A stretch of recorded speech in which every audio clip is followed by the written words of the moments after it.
Hello dear students, welcome to Magnet Brains. मैं संचिता जैन, आपके SST educator. आज के सेशन में लेके आई हूँ आप सभी के लिए क्लास 9th स्टूडेंट्स के लिए सामाजिक विज्ञान में इतिहास का चैप्टर नंबर 5, जिसका नाम है आधुनिक विश्व में चरवाहे। और आज हम करने वाले हैं इस चैप्टर का कंप्लीट चैप्टर रिवीजन, यानी कि एक सिंगल शॉट में आपके इस चैप्टर का पूरा कंप्लीट रिवीजन प्रोवाइड कराया जाएगा। मात्र 1 घंटे में आप इस चैप्टर का पूरा रिवीजन कर लेंगे। ये चैप्टर मैंने आपको पहले कई सारे पार्ट्स में पढ़ा दिया है। इसके बाद इसके NCERT solutions, multiple choice questions, most important question, काफ़ी सारी चीज़ें मैंने आपको करा दी हैं। तो शुरू करने से पहले आप सभी से रिक्वेस्ट है कि जल्दी से जल्दी और ज़्यादा से ज़्यादा आज की इस वीडियो को आप सभी लाइक कर दें, शेयर कर दें, साथ ही साथ चैनल को सब्सक्राइब भी कर दें, क्योंकि मैग्नेट ब्रेन्स प्रोवाइड कराता है आपको क्लास 6 से लेकर क्लास 12 तक के सारे courses free of cost, high quality education के साथ, फुल्ली ऑर्गेनाइज कंप्लीट कोर्स के साथ। जी हाँ, हम आपके लिए कई सारे टॉप कोर्सेज हिंदी और इंग्लिश दोनों मीडियम में प्रोवाइड कराते हैं। सीबीएसई बोर्ड के साथ साथ MP board, UP board, Bihar board, Delhi board, Rajasthan board के सिलेबस को भी कवर कराया जाता है। काफ़ी सारे स्पेशल कोर्सेज हैं हमारे पास, जैसे कि वैदिक मैथ्स, क्रैश कोर्स और स्पोकन इंग्लिश। और इतने सारे कोर्सेज आपको एक ही जगह, एक ही सिंगल प्लेटफॉर्म पर हाई क्वालिटी एजुकेशन के साथ, फुल्ली ऑर्गेनाइज कंप्लीट कोर्स के साथ एकदम फ्री ऑफ कॉस्ट मिलने वाले हैं। ऑलराइट, चलिए तो शुरू करते हैं आज का ये सेशन आपके लाइक और शेयर के साथ। चलिए, तो चैप्टर तो हम पूरा पढ़ चुके हैं, बहुत अच्छे से पढ़ चुके हैं, question answer, multiple choice question सब कुछ सॉल्व कर चुके हैं। अब रिवीजन तो बनता ही है, ठीक है। चलिए, तो सबसे पहले इस चैप्टर का हम पाठ परिचय जल्दी से देख लेते हैं कि चैप्टर के इंट्रोडक्शन पार्ट में क्या क्या है, कौन सी बातें इस चैप्टर से रिलेट करती हैं। चलिए, तो सबसे पहली बात यह है चैप्टर का टाइटल, आधुनिक विश्व में चरवाहे। ठीक है, अब इस आधुनिक विश्व से क्या मतलब है? आधुनिक विश्व मतलब क्या? आज की दुनिया। और आज की दुनिया कब से स्टार्ट हुई है? आज की दुनिया तब की बात हो रही है जब यूरोपियन कंट्रीज ने अलग अलग जगह अपना औपनिवेशिक शासन स्थापित किया था। जी हाँ, जैसे कि भारत पर ब्रिटिशर्स का शासन था। ठीक है, तो जब भारत पर ब्रिटिशर्स का शासन था, तो ये कौन सा शासन था? औपनिवेशिक शासन था। अब आप कहेंगे कि औपनिवेशिक शासन किसे कहते हैं? तो जब कोई कमजोर कंट्री को दबाने की कोशिश करता है, जब कोई शक्तिशाली देश एक कमजोर देश को अपने कब्जे में लेने की कोशिश करता है, वहां अपना शासन स्थापित करता है, तो उसे क्या कहा जाता है? औपनिवेशिक शासन कहा जाता है। ठीक है, चलिए, तो अब आधुनिक विश्व की बात तो हमने कर ली। ठीक है, आधुनिक विश्व में चरवाहों की बात अब हमें करनी है। चरवाहे आखिर होते क्या हैं? चरवाहे जो पशु, मवेशी, जानवरों को पालने का काम करते हैं, पशु पालन का काम करते हैं, और वही उनके रोजगार का मुख्य साधन होता है। ठीक है, वो कहलाते हैं चरवाहे। अब वो पशुओं को पाल रहे हैं, तो उनको खिलाने पिलाने की जिम्मेदारी भी उन्हीं की होगी, तो उनको जगह जगह चराई के लिए लेके जाना पड़ेगा। इसी कारण इन्हें कहा गया है चरवाहे। ठीक है, अब चरवाहों का जीवन कैसा होता है? घुमंतु जीवन होता है। वो एक जगह से दूसरी जगह घूमते ही रहते हैं। अब आप कहेंगे क्यों घूमते रहते हैं? तो पशुओं के लिए चारे की तलाश में, अपने रोजगार की तलाश में, मौसमी परिस्थितियों को देखते हुए एक जगह से दूसरी जगह ये जाते रहते हैं, तो इसलिए इन्हें घुमंतु चरवाहा कहा गया है। तो पहला टॉपिक है इसका घुमंतु चरवाहे और उनकी आवाजाही। अब कहाँ कहाँ पर? ये पहाड़ों में रहते हैं, पठारों में, मैदानों में, रेगिस्तानों में। जब जब जैसी मौसम की परिस्थितियां चेंज होती हैं, तो मौसम के चेंज होने के फलस्वरूप ये अपना दूसरा ठिकाना देखने लगते हैं। यानी कि जो जलवायु, जो मौसम उनके लिए और उनके पशुओं के लिए अनुकूल होता है, वो उस जगह पर चले जाते हैं। ठीक है, फिर उसके बाद औपनिवेशिक शासन और चरवाहों का जीवन। औपनिवेशिक शासन यानी कि बात हो रही है ब्रिटिश शासन की। ठीक है, तो औपनिवेशिक शासन के दौरान जब अंग्रेजी सरकारें यहाँ पर थीं, तो उस समय चरवाहों का जीवन कैसा था? क्या औपनिवेशिक सरकार ने कुछ नियम कानून बना के चरवाहों की जिंदगी पर कुछ प्रतिबंध लगा के रखे थे? जी हाँ, तो उन प्रतिबंधों के कारण और नियम कानून के कारण चरवाहों के जीवन में एकदम परिवर्तन देखने को हमें मिलता है। और इन परिवर्तनों ने, इन बदलावों ने चरवाहों की जिंदगी को किस तरह से प्रभावित किया?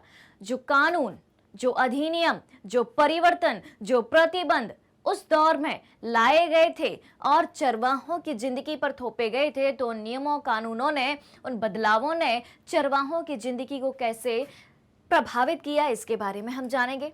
फिर चरवाहों ने इन बदलावों का सामना कैसे किया।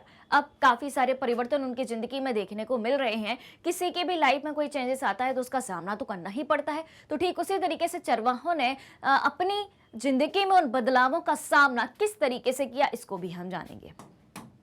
ऑलराइट, अब बात आती है अफ्रीका में चरवाहा जीवन की। जी हाँ, अफ्रीका में भी ब्रिटिशर्स ने अपना औपनिवेशिक शासन स्थापित किया था।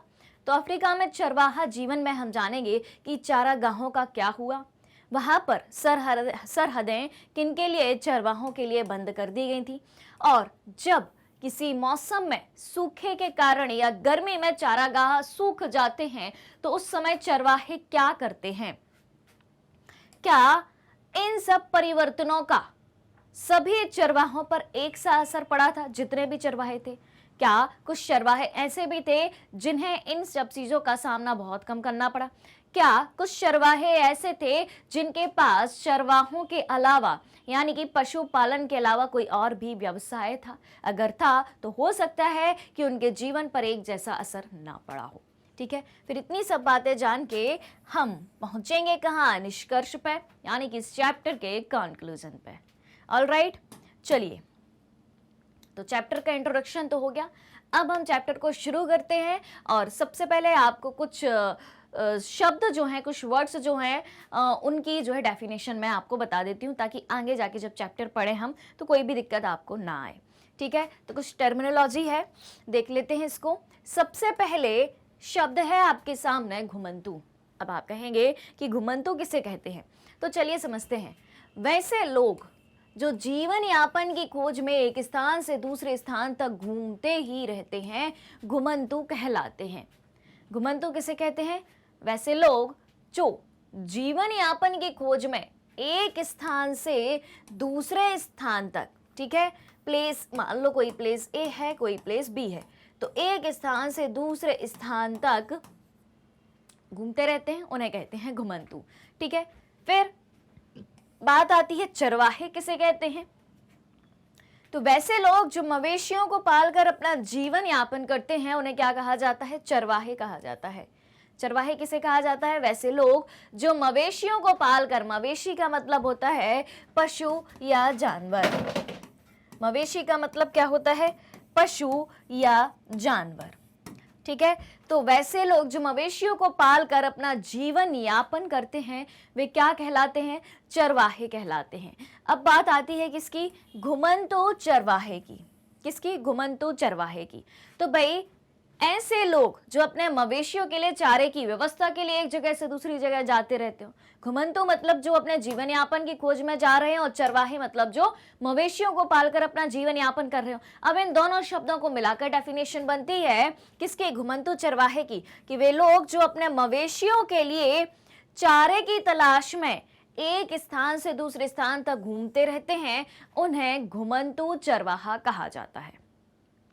ऑलराइट, चलिए, तो ये डेफिनेशन हो गई, अपनी 3 परिभाषाएं हो गई। अब देखें, अब हम बात करेंगे भाबर की। भाबर क्या है?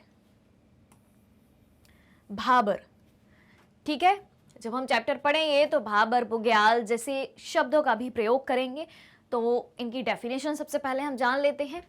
तो गढ़वाल और कुमायूं इलाकों की बात यहाँ पर कही गई है। तो गढ़वाल और कुमायूं इलाके कैसे हैं भाई? पहाड़ी इलाके हैं, पहाड़ी इलाके हैं। तो गढ़वाल और कुमायूं के इलाके में पहाड़ियों के निचले हिस्से के आसपास पाया जाने वाला सूखा जंगल जो है, सूखे जंगल का जो इलाका होता है, उसे कहा जाता है भाबर। जैसे कि ये है कोई पहाड़ी और ये है किसी भी पहाड़ी का निचला हिस्सा। ठीक है, तो निचली पहाड़ी का निचला हिस्सा जो है, इधर आसपास जो सूखा जंगल पाया जाता है, जो सूखा जंगल इधर पाया जाएगा, तो इस प्रदेश को क्या कहा जाएगा? भाबर कहा जाएगा। इस जगह को क्या कहा जाएगा? भाबर कहा जाएगा। ऑलराइट, अब एक और शब्द आता है हमारे सामने, बुग्याल। क्या आता है? बुग्याल। तो देखें, ऊंचे पहाड़ों पर स्थित घास के मैदान, क्या कहा गया है? ऊंचे पहाड़ों पर स्थित घास के मैदानों को बुग्याल कहा जाता है। अब ये जैसे आपके सामने पहाड़ है, अब यहाँ पर ऊंचे पहाड़ों पर जो घास के मैदान आपको देखने को मिलेंगे कुछ इस तरीके से, ठीक है, इनको क्या कहा जाएगा? इनको कहा जाएगा बुग्याल। क्लियर? भाबर कहा जाएगा पहाड़ के निचले हिस्से में जो सूखा इलाका है, सूखे जंगल का इलाका है, उसे कहा जाएगा क्या? भाबर। और बुग्याल किसे कहा जाएगा? पहाड़ों पर स्थित घास के मैदानों को बुग्याल कहा जाएगा। ऑलराइट, चलिए, तो ये डेफिनेशंस तो हो गई। अब क्या है ये देखो भाई, बुग्याल का इलाका ही आपको दिखा देते हैं। ये देखिए इस इमेज में बुग्याल का इलाका दिखाया गया है। पूर्वी गढ़वाल के बुग्याल में चरती भेड़ों की इमेज ये आपको दिखाई दे रही है, ठीक है। तो बुग्याल क्या है? बुग्याल ऊंचे पहाड़ों पर 12,000 फुट से भी ज्यादा ऊंचाई पर स्थित विशाल प्राकृतिक चारागाह होते हैं। क्या लिखा है यहाँ पर? बुग्याल ऊंचे पहाड़ों पर लगभग 12,000 फुट की ऊंचाई पर स्थित विशाल प्राकृतिक चारागाह होते हैं। जाड़ों में यानी कि ठंड में ये बर्फ से ढक जाते हैं और अप्रैल के बाद हरे भरे हो जाते हैं क्योंकि बर्फ पिघल जाती है गर्मी में। इस समय पहाड़ियों के तलहटी तरह तरह की घास, जड़ों और जड़ी बूटियों से भरी रहती है और मानसून तक इन चारागाहों में घनी हरियाली छा जाती है और चारों तरफ फूल ही फूल दिखाई देते हैं। ये देखें, पहाड़ों का मैदानी ऊपरी इलाका आपको दिखाई दे रहा है जहां पर आपको हरियाली ही हरियाली दिखाई दे रही है और काफी सारी ये भेड़ें हैं जो आपको यहाँ पर चरती हुई, घूमती फिरती हुई, मस्ती करती हुई दिखाई दे रही हैं। ऑलराइट, चलिए, तो ये हो गया आपका बुग्याल। नेक्स्ट क्या है? नेक्स्ट है खरीफ की फसल और रबी की फसल। चलिए इसको भी समझ लेते हैं। क्या है भाई खरीफ और रबी की फसल? तो वह फसल जो वर्षा ऋतु के आरंभ में बोई जाती है। खरीफ की फसल कब बोई जाती है? वर्षा ऋतु के आरंभ में बोई जाती है, यानी कि हम इसको जुलाई में बोते हैं, ठीक है, तथा शीत ऋतु के आरंभ में इसे काट लिया जाता है, यानी कि अक्टूबर के आसपास इसको काट लिया जाता है। तो खरीफ की फसल का समय कब से कब तक का होता है? जुलाई से अक्टूबर तक का होता है। कौन सी फसल है खरीफ की फसल? जैसे कि चावल, इसमें हम एक और फसल ऐड कर देते हैं, सोयाबीन। अब जल्दी से आप भी कमेंट करके बताइए कि और कौन सी ऐसी फसल है जो खरीफ की फसल होती है। ऑलराइट, चलिए, अब दूसरे नंबर की फसल है रबी की फसल। रबी की फसल किसे कहा जाता है? वह फसल जो शीत ऋतु के आरंभ में बोई जाती है, यानी कि अक्टूबर नवंबर के आसपास बोई जाती है। चलिए भैया, ठीक है, शीत ऋतु के आरंभ में बोई जाती है तथा ग्रीष्म ऋतु के आरंभ में काट लिया जाता है, यानी कि मार्च अप्रैल के बीच में इसको काट लिया जाता है। तो अक्टूबर से लेके मार्च तक का समय होता है रबी की फसल का। कुछ रबी की फसलों के उदाहरण आपको दिए हैं, जैसे कि गेहूं, दलहन, चना आदि। ये किसके उदाहरण हैं? रबी की फसल के उदाहरण हैं। ऑलराइट, तो क्या क्या सीखा हमने? घुमंतु, चरवाहा, घुमंतु चरवाहा, भाबर, बुग्याल, खरीफ और रबी, ऐसी 7 चीजें हमने सीख ली, ठीक है। इनकी डेफिनेशन आपसे सीधी पूछी जा सकती है पेपर में, आप बिल्कुल एज इट इज लिख सकते हैं। और उसके अलावा क्या हो सकता है? बीच बीच में जो शब्द आएंगे अभी, तो इन्हीं शब्दों को आपको जो है अभी इसी डेफिनेशन से रिलेट करना है और समझना है। नेक्स्ट, भारत तथा विश्व में पाए जाने वाले प्रमुख घुमंतु। अब घुमंतु की बात तो हो रही है, तो आखिर ऐसी कौन से लोग हैं जिन्हें घुमंतु की कैटेगरी में देखा जाता है? वो कहाँ कहाँ निवास करते हैं, ठीक है। यहाँ पर बात हो रही है भारत तथा विश्व में पाए जाने वाले घुमंतु की, ठीक है। तो घुमंतु चरवाहों के नाम यहाँ पर आपको दिए गए हैं और ये है स्थान। अब आप देखें, यहाँ पर सारे भारतीय राज्य ही हमें दिखाई दे रहे हैं, ठीक है। जम्मू कश्मीर, हिमाचल, राजस्थान, गुजरात, महाराष्ट्र, यानी कि अब ये बात हो रही है भारत के घुमंतु चरवाहों की। तो चलिए देख लेते हैं। पहला नाम है इसमें गुज्जर बकरवाल। पहला नाम क्या है? गुज्जर बकरवाल, जो कहाँ है? जम्मू कश्मीर में है, याद रखना है, स्टार मार्क है यानी कि याद रखना है। गद्दी कहाँ रहते हैं? हिमाचल प्रदेश में। भोटिया उत्तराखंड में। राइका राजस्थान में। बंजारा राजस्थान और मध्य प्रदेश में आपको मिलेंगे। मलधारी गुजरात में मिलेंगे। धंगर, याद रखना है, धंगर महाराष्ट्र में मिलेंगे। जहां पर मैं आपको डबल स्टार लगाऊं, ठीक है, वो आपको याद करना ही है। जहां पर आपको डबल स्टार दिखे वो याद करना ही है, ठीक है। कुसमा, कुरुवा, गोल्ला ये कर्नाटक, आंध्र प्रदेश और तेलंगाना में मिलेंगे, और मूनपा आपको अरुणाचल प्रदेश में मिलेंगे। ये हो गए भारत के घुमंतू चरवाहे। अब नेक्स्ट है अफ्रीका। जी हाँ, क्योंकि इस चैप्टर में हम भारत और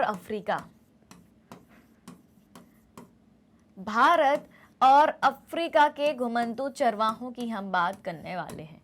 ऑलराइट, चलिए, तो सबसे पहला नाम है मसाई। ये तो आप 10-20 स्टार, जितने स्टार लगाना चाहे उतना लगा लो, ये बहुत इंपॉर्टेंट है।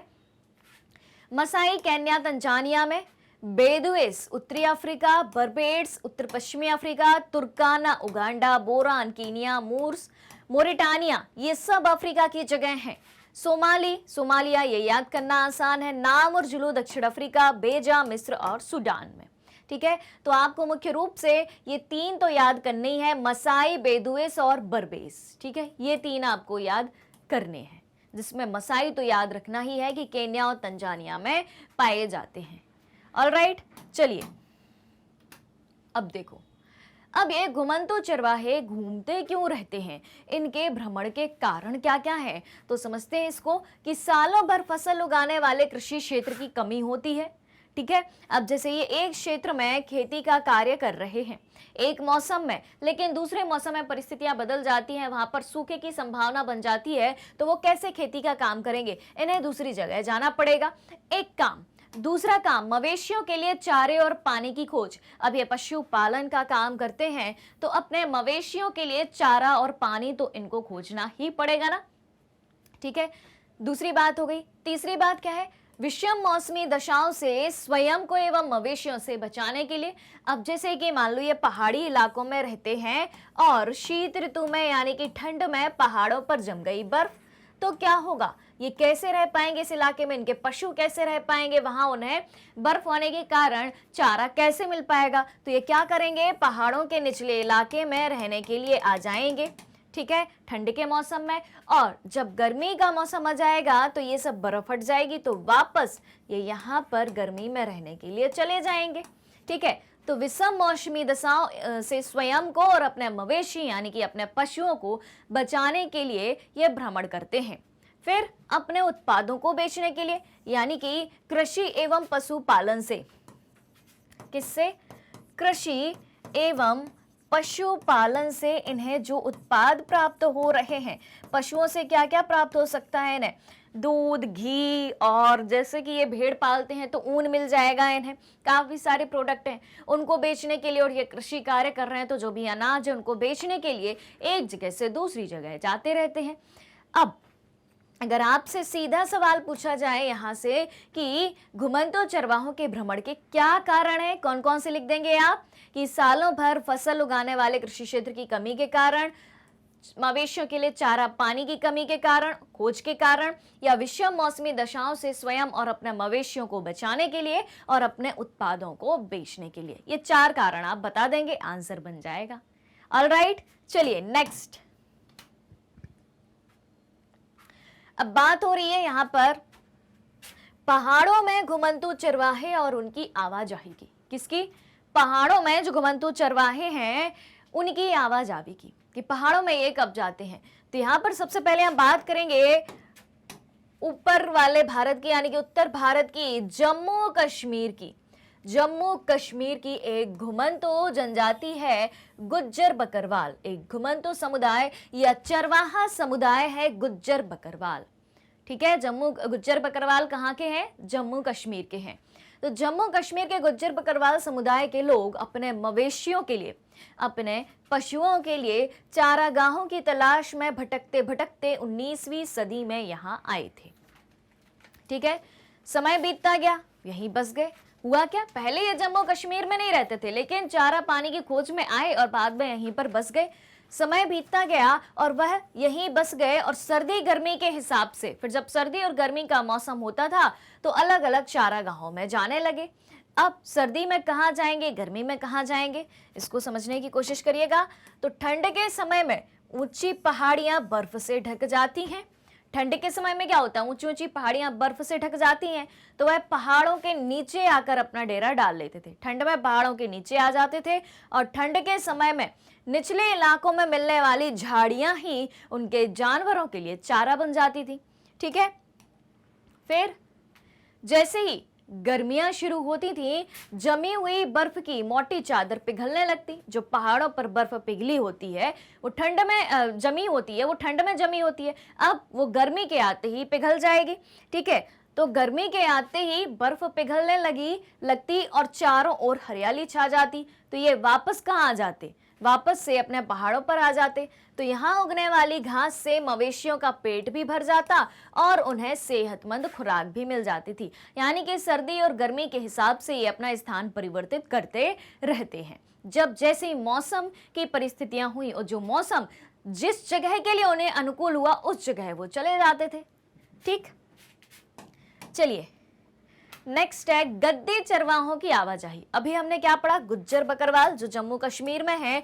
अब हम बात करेंगे किनकी, गद्दी चरवाहों की आवाजाही की। तो गद्दी चरवाहा समुदाय कहाँ रहता है, हिमाचल प्रदेश में रहता है। ठीक है, याद रखना है ये बात, गद्दी चरवाहा हिमाचल प्रदेश। अब देखो भाई, पास के ही पहाड़ों में चरवाहों का एक और समुदाय रहता था। हिमाचल प्रदेश के समुदाय को गद्दी कहते थे। ठीक, अब ये लोग भी मौसमी उतार चढ़ाव का सामना करने के लिए अब ये भी पहाड़ों में रह रहे हैं, तो सर्दी गर्मी के हिसाब से अपनी जगह बदलते रहते थे और अप्रैल आते आते उत्तर की तरफ चल पड़ते हैं और पूरी गर्मियां स्पीति की घाटी में ये बिता देते हैं। ठीक है, फिर सितंबर तक वह दोबारा वापस चल पड़ते और वापसी में स्पीति के गांव में फिर कुछ समय के लिए रुक जाते। यानी कि जब जहां जैसी इन्हें परिस्थितियां दिखती थी वहां चले जाते थे, रुक जाते थे, वापस आ जाते थे। ठीक, अब देखें, पहाड़ों की तो हमने बात कर ली कि पहाड़ों में घुमंतू चरवाहों का जीवन, उनकी आवाजाही। अब हम बात करेंगे पठारों, मैदानों और रेगिस्तान में घुमंतू चरवाहे और उनकी आवाजाही। कहाँ कहाँ, पठारों, मैदानों और रेगिस्तानों में घुमंतू चरवाहे और उनकी आवाजाही। चलिए तो देखते हैं इसको भी कि चरवाहे सिर्फ पहाड़ों में ही नहीं रहते थे। ठीक है, कि सिर्फ पहाड़ों में ही रहते हों, वे पठारों, मैदानों और रेगिस्तान में भी बहुत बड़ी संख्या में मौजूद थे।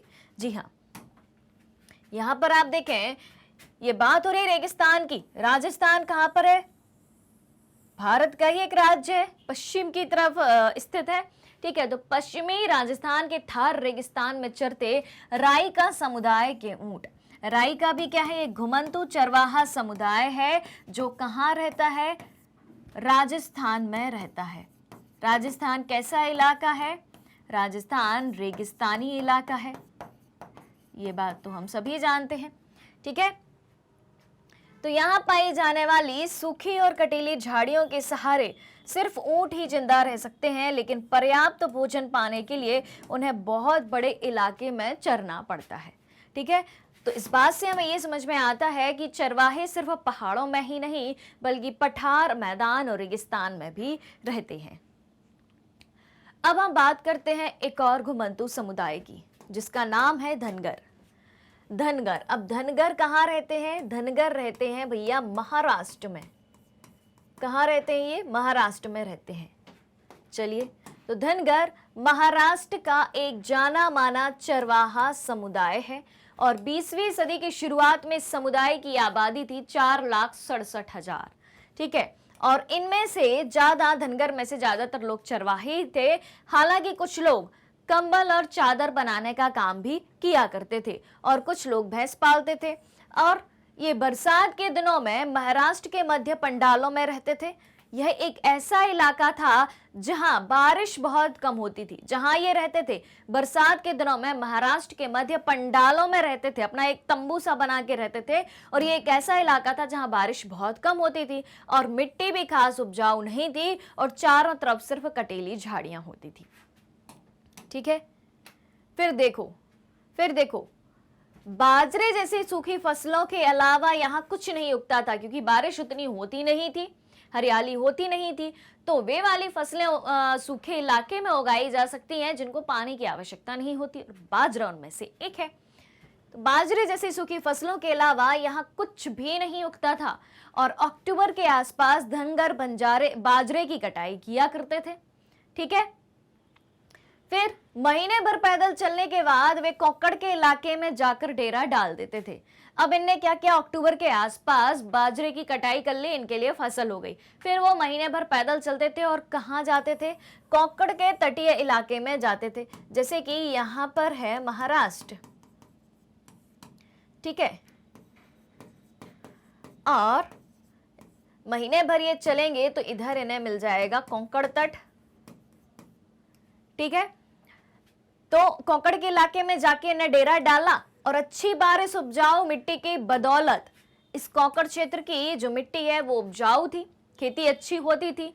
ठीक है, बारिश अच्छी होती थी, तो किसान भी इन चरवाहों का दिल खोलकर स्वागत किया करते थे। जी हाँ, जो यहाँ रहने वाले किसान थे, जब ये बंजारे महाराष्ट्र से कोक्कड़ आते थे तो कोक्कड़ के किसान इनका स्वागत करते थे, और जिस समय वे कोक्कड़ पहुंचते थे उसी समय वहां के किसान खरीफ की फसल काटकर अपने खेतों को रबी की फसल के लिए उपजाऊ बनाते थे। अब महाराष्ट्र में इन्होंने अक्टूबर तक जीवन बिताया, अक्टूबर तक का समय बिताया, और अक्टूबर के बाद ये कहाँ चले गए, बाजरे की फसल काट के चले गए कोक्कड़, और तभी कोक्कड़ के किसान अपनी खरीफ की फसल काट रहे होंगे और रबी की फसल बो रहे होंगे, क्योंकि समय है अक्टूबर नवंबर का।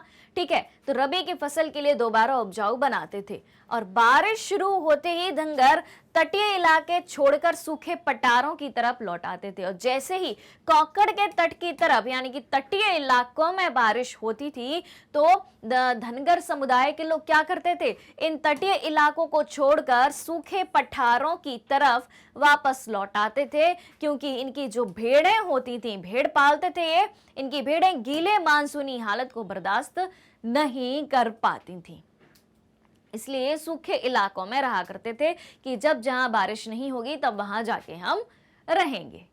ऑलराइट, तो ये बात हो गई कि इनकी महाराष्ट्र में रहने वाले धनगर समुदाय की।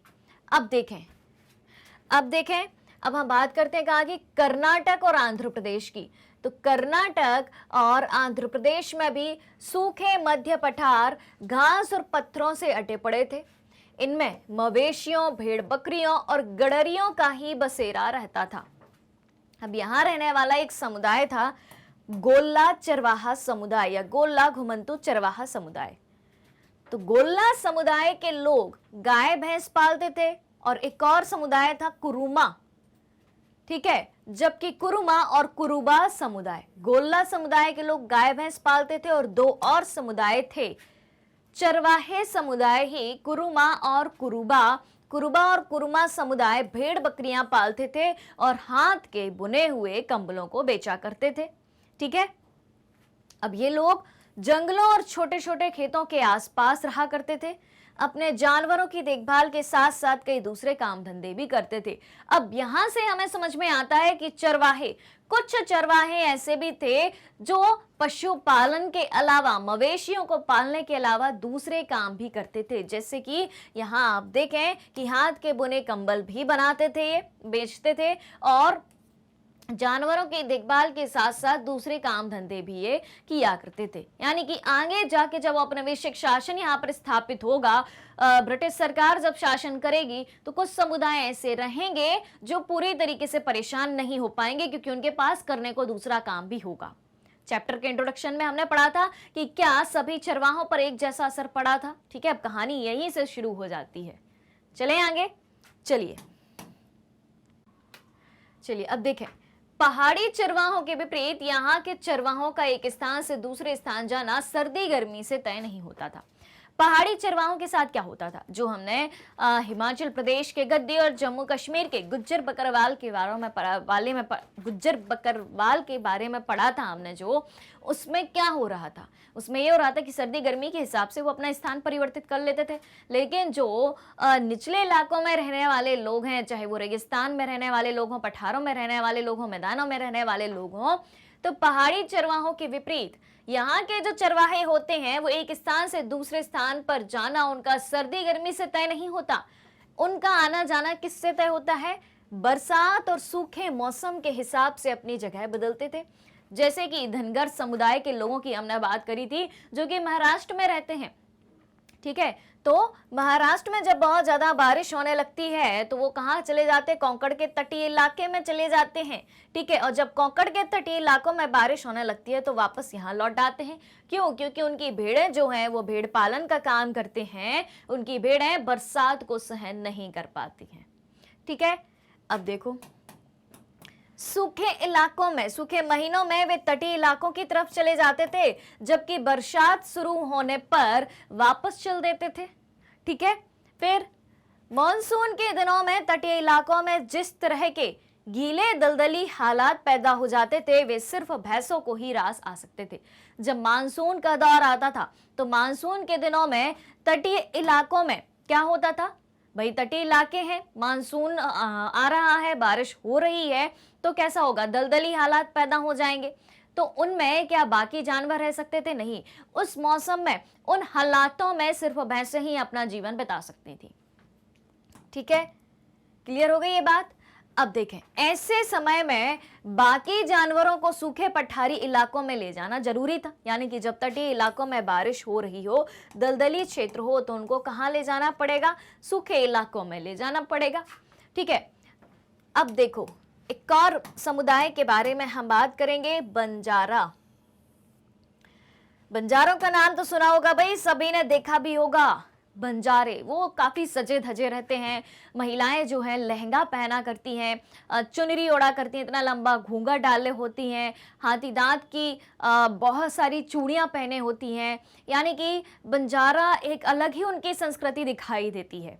ठीक है, और पूरा सामान लेके, यानी कि पूरी गृहस्थी लेके वे एक जगह से दूसरी जगह घूमते ही रहते हैं। आपने देखा होगा कभी कभी बैलगाड़ियों के साथ ये चला करते हैं और बैलगाड़ी को रोककर उसी की आड़ में अपना एक तंबू सा बना लेते हैं, वहीं खाना बनाते हैं, रहते हैं, कुछ समय वहां काम करते हैं, फिर वहां से चल पड़ते हैं। ठीक है, तो चरवाहों में एक जाना पहचाना नाम है बंजारों का। बंजारे उत्तर प्रदेश, पंजाब, मध्य प्रदेश और महाराष्ट्र के कई इलाकों में रहते हैं और ये लोग बहुत दूर दूर तक चले जाते थे और रास्ते में अनाज और चारे के बदले गांव वालों को खेत जोतने वाले जानवर और दूसरी चीजें बेचते जाते थे। अब भाई कोई भी समुदाय है, कोई भी चरवाहा समुदाय है, एक जगह से दूसरी जगह जा रहा है तो रास्ते में उसको बीच में सामानों की जरूरत तो पड़ेगी, चीजों की जरूरत पड़ेगी। जैसे कि मुख्य वस्तुएं क्या लगेंगी इन्हें? अपने मवेशियों के लिए चारा और खुद के लिए भोजन यानी कि अनाज। तो ये क्या करेंगे? जगह जगह पड़ने वाले किसानों से ये सारे सामान लेते जाएंगे, अपने मवेशियों के लिए चारा और अनाज, खुद के लिए अनाज। तो अब उसके बदले में भी इन्हें कुछ देना पड़ेगा। तो ये क्या करते थे? अपने जानवर उनको बेचते जाते थे, अपने जानवरों से उनके खेतों में काम करवाते थे और कोई दूसरी चीज इनके पास जो होती थी, जो प्रोडक्ट होते थे, वो उनको बेचते जाते थे। ठीक है, फिर वे जहां भी जाते अपने जानवरों के लिए अच्छे चारागाहों की खोज में रहते थे। इसी कारण तो वो ये लोग जो हैं घूमते ही रहते थे। ठीक है, फिर अब एक और समुदाय की हम बात करेंगे, वो है राजस्थान के रेगिस्तानों में राई का समुदाय। ठीक है, राफ और राजस्थान, राफ और राई का, राफ और रेगिस्तान। ठीक, तो राजस्थान के रेगिस्तान में राई का समुदाय रहता था। ठीक है, इस इलाके में बारिश का कोई भरोसा नहीं था। आपको पता है रेगिस्तानी इलाका कैसा होता है? जहां रेत ही रेत होती है, बहुत तेज गर्मी होती है, बारिश का नामो निशान भी नहीं होता है। ठीक है, और अगर बारिश होती भी थी तो बहुत ही कम। तो इसलिए खेती की उपज हर साल घटती और बढ़ती रहती थी। ठीक है, फिर बहुत सारे इलाकों में तो दूर दूर तक कोई फसल होती ही नहीं थी। बहुत सारे इलाके यहाँ के ऐसे भी थे जहां पर दूर दूर तक कोई फसल ही नहीं होती थी। तो इसके चलते राई का क्या करते थे? राई का खेती के साथ साथ चरवाही का भी काम करते थे। ठीक है, यानी कि ये सिर्फ खेती पर ही डिपेंड होके नहीं रह सकते थे, क्योंकि यहाँ पर बारिश नहीं होती थी, दूर दूर तक कोई फसल दिखाई नहीं देती थी, तो ये चरवाही का भी काम करते थे। यहाँ पर देखें, आपको ऊंट का चित्र दिखाई दे रहा होगा। ऊंट कहाँ का जानवर है भाई? रेगिस्तानी जानवर है। तो अपने ऊंट के साथ एक ऊंट पालक है। यह राजस्थान में जैसलमेर के निकट थार का रेगिस्तान है भाई, थार डेजर्ट है ये, भारत का सबसे बड़ा रेगिस्तान। और इस इलाके के ऊंट पालकों को मारू राइका और उनकी बस्ती को ढंडी कहा जाता है। ठीक है, क्या कहा गया? इस इलाके के ऊंट पालकों को, यानी कि राजस्थान के जैसलमेर में जो ऊंट पालने वाले व्यक्ति होते हैं, ऊंट पालक को क्या कहा जाता है? ऊंट पालक को, वैसे तो यहाँ की समुदाय को राइका कहा जाता है, लेकिन जो ऊंट पालने का काम करते हैं उसको कहा जाता है, उनको कहा जाता है मारू राइका। और इनकी बस्ती को क्या कहा जाता है? जहां ये रहते हैं, मारू राइका जहां रहते हैं, उनकी बस्ती को कहा जाता है ढंडी। ठीक है, क्लियर है? चला जाए आगे, चलिए चलते हैं। ठीक है, ये देखो भाई, ऊंट का पूरा आपको एक मेला दिखाई दे रहा होगा जो पश्चिमी राजस्थान में बलोत्रा नाम की जगह पर ऊंट मेला लगा हुआ है। ऊंट पालकों को क्या कहा जाता है? जल्दी कमेंट करके बताओ, अभी मैंने आपको बताया है। ऊंट पालक को क्या कहा जाता है? ठीक है, तो ऊंट पालक यहाँ ऊंटों की खरीद फरोख्त के लिए आते हैं, खरीदने बेचने आते हैं। मेले में मारू राइका ऊंटों के प्रशिक्षण में अपनी महारत का भी प्रदर्शन करते हैं, क्योंकि ये ऊंट पालने का काम करते हैं। ठीक है, फिर इस मेले में गुजरात से घोड़े भी लाए जाते हैं। ऊंट के साथ आपको कहीं कहीं घोड़े भी नजर आ रहे होंगे। ठीक है, चलिए अब देखें, राजस्थान की ही बात हो रही है अभी। बरसात में तो बाड़मेर, जैसलमेर, जोधपुर और बीकानेर के राइका अपने गांव में ही रहते थे, क्योंकि इस दौरान उन्हें वहीं चारा मिल जाता था। ठीक है, बरसात में अपने गांव में रहते थे ये लोग, क्योंकि चारा वहीं मिल जाएगा। पर अक्टूबर आते आते चारा घास सूखने लगते थे। ठीक है, तो ये लोग कहाँ जाएंगे? अब दूसरी जगह जाएंगे जहां चारा मिलेगा इन्हें। और फिर वापस कब आएंगे? जब अगली बारिश आएगी, जब राजस्थान में, यानी कि राजस्थान के विशेष रूप से बाड़मेर, जैसलमेर, जोधपुर, बीकानेर जैसे इलाकों में फिर से बारिश होगी, तब ये लौट के आएंगे। ठीक है, यहाँ पर बात राइका की हो रही थी, तो राइकाओं का एक तबका ऊंट पालता था, जबकि कुछ भेड़ बकरियों को पालने का भी काम किया करते थे। ठीक, अब देखें, चरवाहा समुदायों की जिंदगी कई चीजों के बारे में काफी सोच विचार करके आगे बढ़ती थी। अब भाई उन्हें यह देखना है कि किस मौसम में कहाँ हमें पशुओं के लिए चारा, स्वयं के लिए अनाज उपलब्ध होगा। ठीक है, तो हमें वहां जाने की जुगाड़ बनानी पड़ेगी।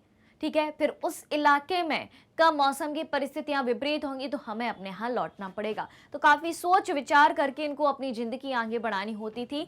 ठीक है, उन्हें इस बात का हमेशा ख्याल रखना पड़ता था कि उनके रेवड़ एक इलाके में कितने दिन तक रह सकते हैं। रेवड़ यानी कि उनके मवेशी एक इलाके में, उनके पशु जानवर कितने दिन तक रह सकते हैं और उन्हें कहाँ पानी और चारागाह मिल सकता है। उन्हें ना केवल एक इलाके से दूसरे इलाके में जाने का सही समय चुनना पड़ता था, बल्कि यह भी देखना पड़ता था कि उन्हें किन इलाकों से गुजरने की छूट मिल पाएगी और किन इलाकों से नहीं। एक इलाके से दूसरे इलाके को जाने के लिए तो इन्हें सोचना ही पड़ेगा, देखना ही पड़ेगा। साथ ही ये भी सोचना पड़ेगा, पता करना पड़ेगा कि क्या उस इलाके में जाने की हमें परमिशन है, क्या हम वहां जा सकते हैं, क्या नहीं जा सकते, क्यों नहीं जा सकते, वो सारी चीजें उन्हें देखनी पड़ती थी। यानी कि हमें स्पष्ट समझ में आ रहा है कि इन चरवाहों का जीवन आसान नहीं था। आप सोचिए कि हर 4 महीने में आपको जगह बदलनी पड़े, हर 4 महीने में आपको दूसरी जगह जिंदगी खोजनी पड़े, कितना मुश्किल होता होगा। ठीक, अब देखें, अब सफर तो ये करते ही रहते थे, तो सफर के दौरान उन्हें रास्ते में पड़ने वाले गांवों के किसानों से भी अच्छे संबंध बनाने पड़ते थे, क्योंकि अनाज कहाँ से मिलेगा? उन किसानों से। पशुओं के लिए चारा कहाँ से मिलेगा? किसानों से मिलेगा। ठीक है, ताकि उनके जानवर किसानों के खेतों में घास चर सके और उनको उपजाऊ बनाते चलें। ठीक है, और अपनी रोजी रोटी के जुगाड़ में उन्हें खेती, व्यापार और चरवाही ये सारे काम करने पड़ते थे। किसके जुगाड़ में? अपने रोजगार, अपनी रोजी रोटी, सुबह शाम के भोजन के लिए इतना कुछ मेहनत करनी पड़ती थी। ठीक,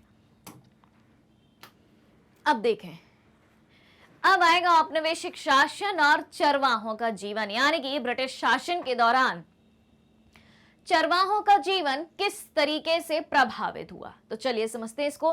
तो जल्दी से मुझे चेक करके बता दीजिए कि आपने बराबर से लाइक शेयर किया है कि नहीं किया। अगर नहीं किया है तो पहली फुर्सत में फटाफट ये काम करना है, और अगर अभी तक चैनल को सब्सक्राइब नहीं किया है तो जल्दी से चैनल को सब्सक्राइब भी कर दीजिए।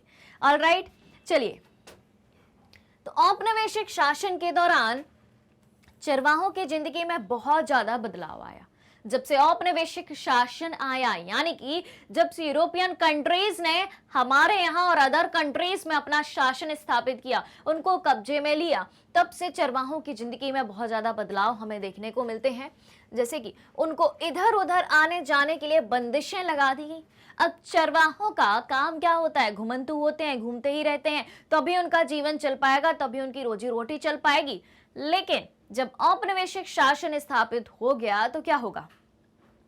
उनके इधर उधर जाने के लिए बंदिशें लगा दी गई, उनसे लगान भी वसूल किया जाता था, और उस लगान में भी, लगान का मतलब यहां पर है कर या टैक्स, ठीक है, और उस लगान में भी वृद्धि कर दी गई, और उनके पैसे और हुनर पर भी बहुत बुरा असर पड़ा जब से औपनिवेशिक शासन स्थापित हुआ। अब देखो, पहली बात इसमें समझने की कोशिश करिएगा कि क्या क्या होता है औपनिवेशिक शासन के दौरान, क्या क्या असर पड़ते हैं चरवाहों की जिंदगी पर। देखें, तो अंग्रेज सरकार चारागाहों को खेती की जमीन में तब्दील कर देना चाहते थे। अंग्रेज सरकार क्या चाहती थी? जो चारागाह हैं उनको खेती में बदल दो, खेतों में बदल दो। क्यों? क्योंकि वो चारागाहों को अनुपजाऊ समझते थे, अनुत्पादक समझते थे कि इनसे क्या फायदा, इनसे पैसा थोड़ी आ रहा है, हमें क्या मिल रहा है, इससे कुछ नहीं मिल रहा। लेकिन चारागाहों की जगह अगर हम खेती करेंगे, लोगों को अनाज मिलेगा, अनाज बाजार में बिकेगा, दूसरी फसलें हम उगाएंगे, उनको बेचेंगे, दुनिया के देशों में भेजेंगे, और उस जमीन पर जो खेती करी जाएगी उससे हम लगान भी वसूलेंगे, टैक्स भी वसूलेंगे, यानी कि पैसा ही पैसा होगा, फायदा ही फायदा होगा। ठीक है, तो अंग्रेजी सरकार चारागाहों को खेती की जमीन में बदल देना चाहती थी।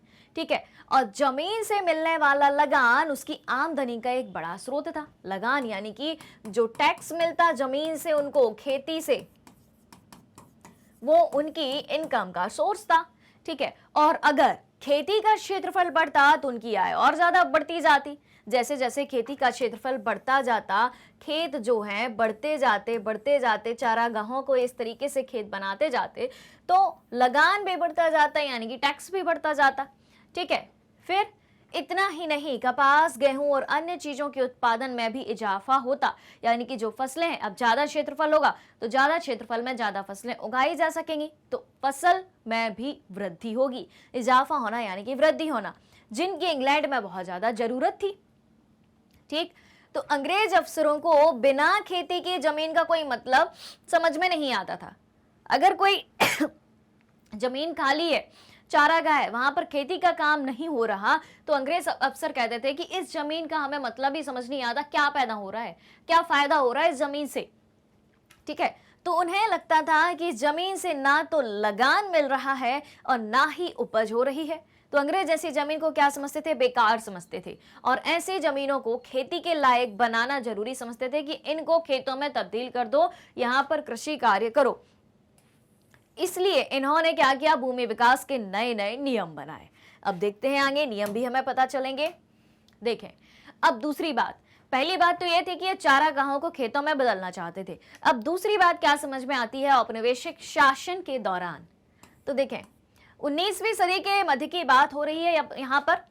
तो 19वीं सदी के मध्य तक देश के अलग अलग प्रांतों में वन अधिनियम पारित करे गए। अब चारागाहों को बदलना था, जंगलों को बदलना था खेती की जमीन में, तो इन्होंने 19वीं सदी के मध्य तक देश के अलग अलग प्रांतों में क्या किया? वन अधिनियम यानी कि फॉरेस्ट एक्ट पास किए, और इन कानूनों की आड़ में अब इनने बना दिए कानून कि अब जो हम बोलेंगे वो कानून की बात होगी। कानून की आड़ में तो आपको झुकना पड़ेगा। कानून को आप नहीं मानोगे तो क्या होगा? सजा होगी, जुर्माना होगा। ठीक, तो इन कानूनों की आड़ में सरकार ने ऐसे कई जंगलों को आरक्षित वन घोषित कर दिया। क्या? आरक्षित वन, रिजर्व फॉरेस्ट घोषित कर दिया कि भाई अब इन वनों को, ये वन जो है, ये फॉरेस्ट जो है रिजर्व हो चुके हैं, इनके अंदर कोई भी नहीं आ सकता, कोई भी अपने पशुओं को नहीं चरा सकता, इन जंगलों से, इन वनों से जो भी उत्पाद प्राप्त होते हैं, वन उत्पाद प्राप्त होते हैं, उसको आप नहीं ले सकते। ठीक है, ये सारे नियम, कायदे, कानून लागू कर दिए। और जहां पर देवदार या साल जैसी कीमती लकड़ियां पैदा होती थी, यानी कि ऐसे जंगल, ऐसे वन जहां पर कीमती लकड़ियां पैदा होती थी, मजबूत लकड़ियां पैदा होती थी, जैसे कि देवदार के वृक्ष, साल के वृक्ष, सागौन के वृक्ष, ठीक है, उन जंगलों में चरवाहों के घुसने पर पाबंदी लगा दी कि आप इनमें घुस ही नहीं सकते।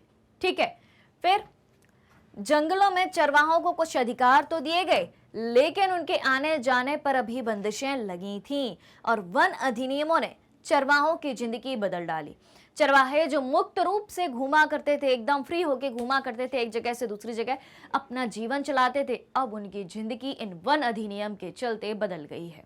ठीक है, अब उन्हें जंगलों में जाने से रोक दिया गया, जो पहले मवेशियों के लिए बहुमूल्य चारे का स्रोत थे। जंगलों में बहुत ज्यादा चारा मिल जाता था, अब जंगलों में इनके जाने को प्रतिबंध लगा दिया।